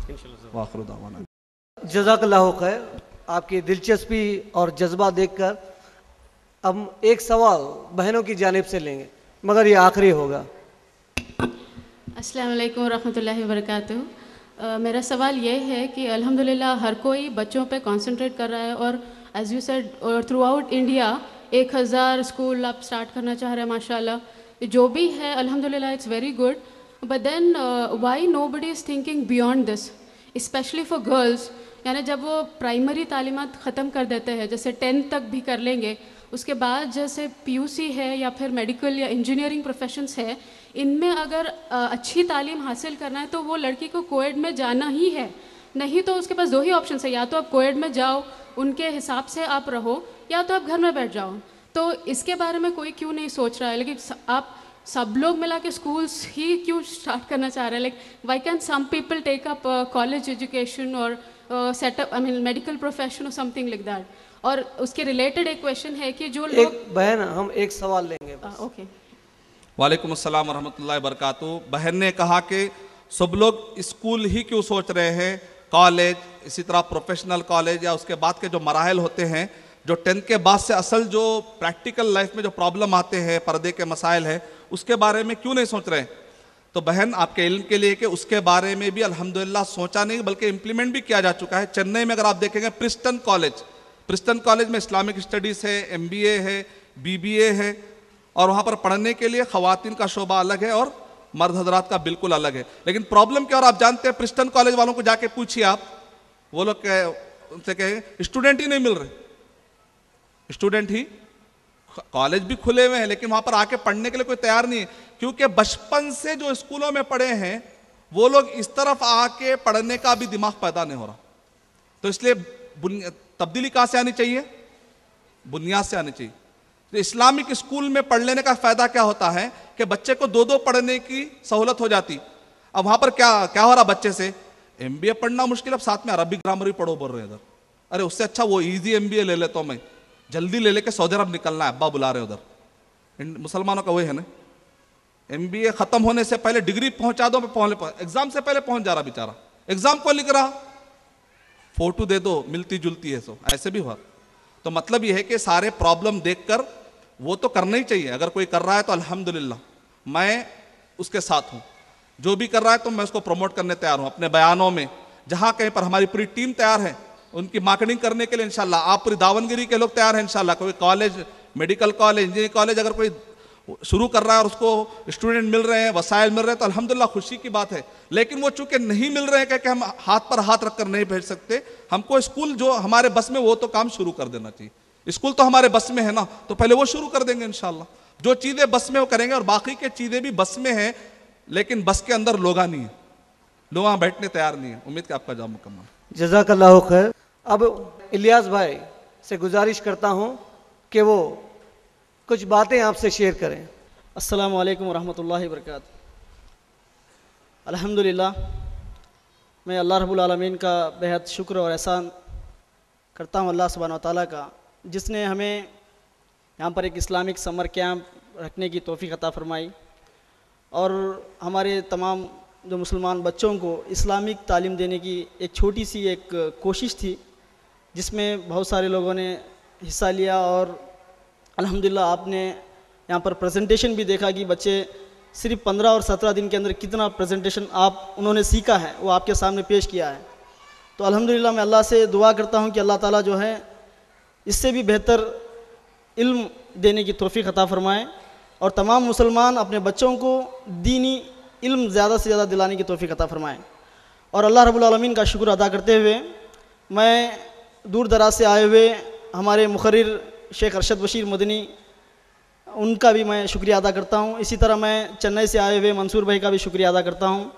और इसी तरह बिलखुसूस जो हैदराबाद से आई हुई हमारी जो टीचर्स टीम है, ब्रदर जाकिर है एंड सिस्टर रुखैया परवीन एंड और हमारे अब्दुल खदीर भाई हैं, मैं इनका भी तहे दिल से शुक्रिया अदा करता हूँ। और इसी के साथ साथ यहाँ के तमाम सामाईन जो दावनगिरी से हैं उनका भी शुक्रिया अदा करता हूँ, जिन्होंने हमारे प्रोग्राम के अंदर बहुत सारी जो है सपोर्ट किया। और इसी तरह दूर दराज से आए हुए तमाम सामाईन का भी मैं शुक्रिया अदा करता हूँ। और मैं तमाम वॉलंटियर्स जो इस प्रोग्राम के अंदर दिन रात मेहनत किए हैं उनका भी मैं शुक्रिया अदा करता हूँ। इसी तरह मैं ये हॉल को इस प्रोग्राम चलाने के लिए दिए हैं, उनका भी मैं तहे दिल से शुक्रिया अदा करता हूँ। और अल्लाह रब्बुल आलमीन से दुआ करता हूँ कि अल्लाह रब्बुल आलमीन इस तरह के दीनी प्रोग्राम के अंदर हमको हिस्सा लेने और सपोर्ट करने की तौफीक अता फरमाएँ। अस्सलामु अलैकुम वरहमतुल्लाहि वबरकातुहू। ला इलाहा इल्लल्लाह, ला इलाहा इल्लल्लाह, मुहम्मद रसूलुल्लाह अलैहि सलातुल्लाह, ला इलाहा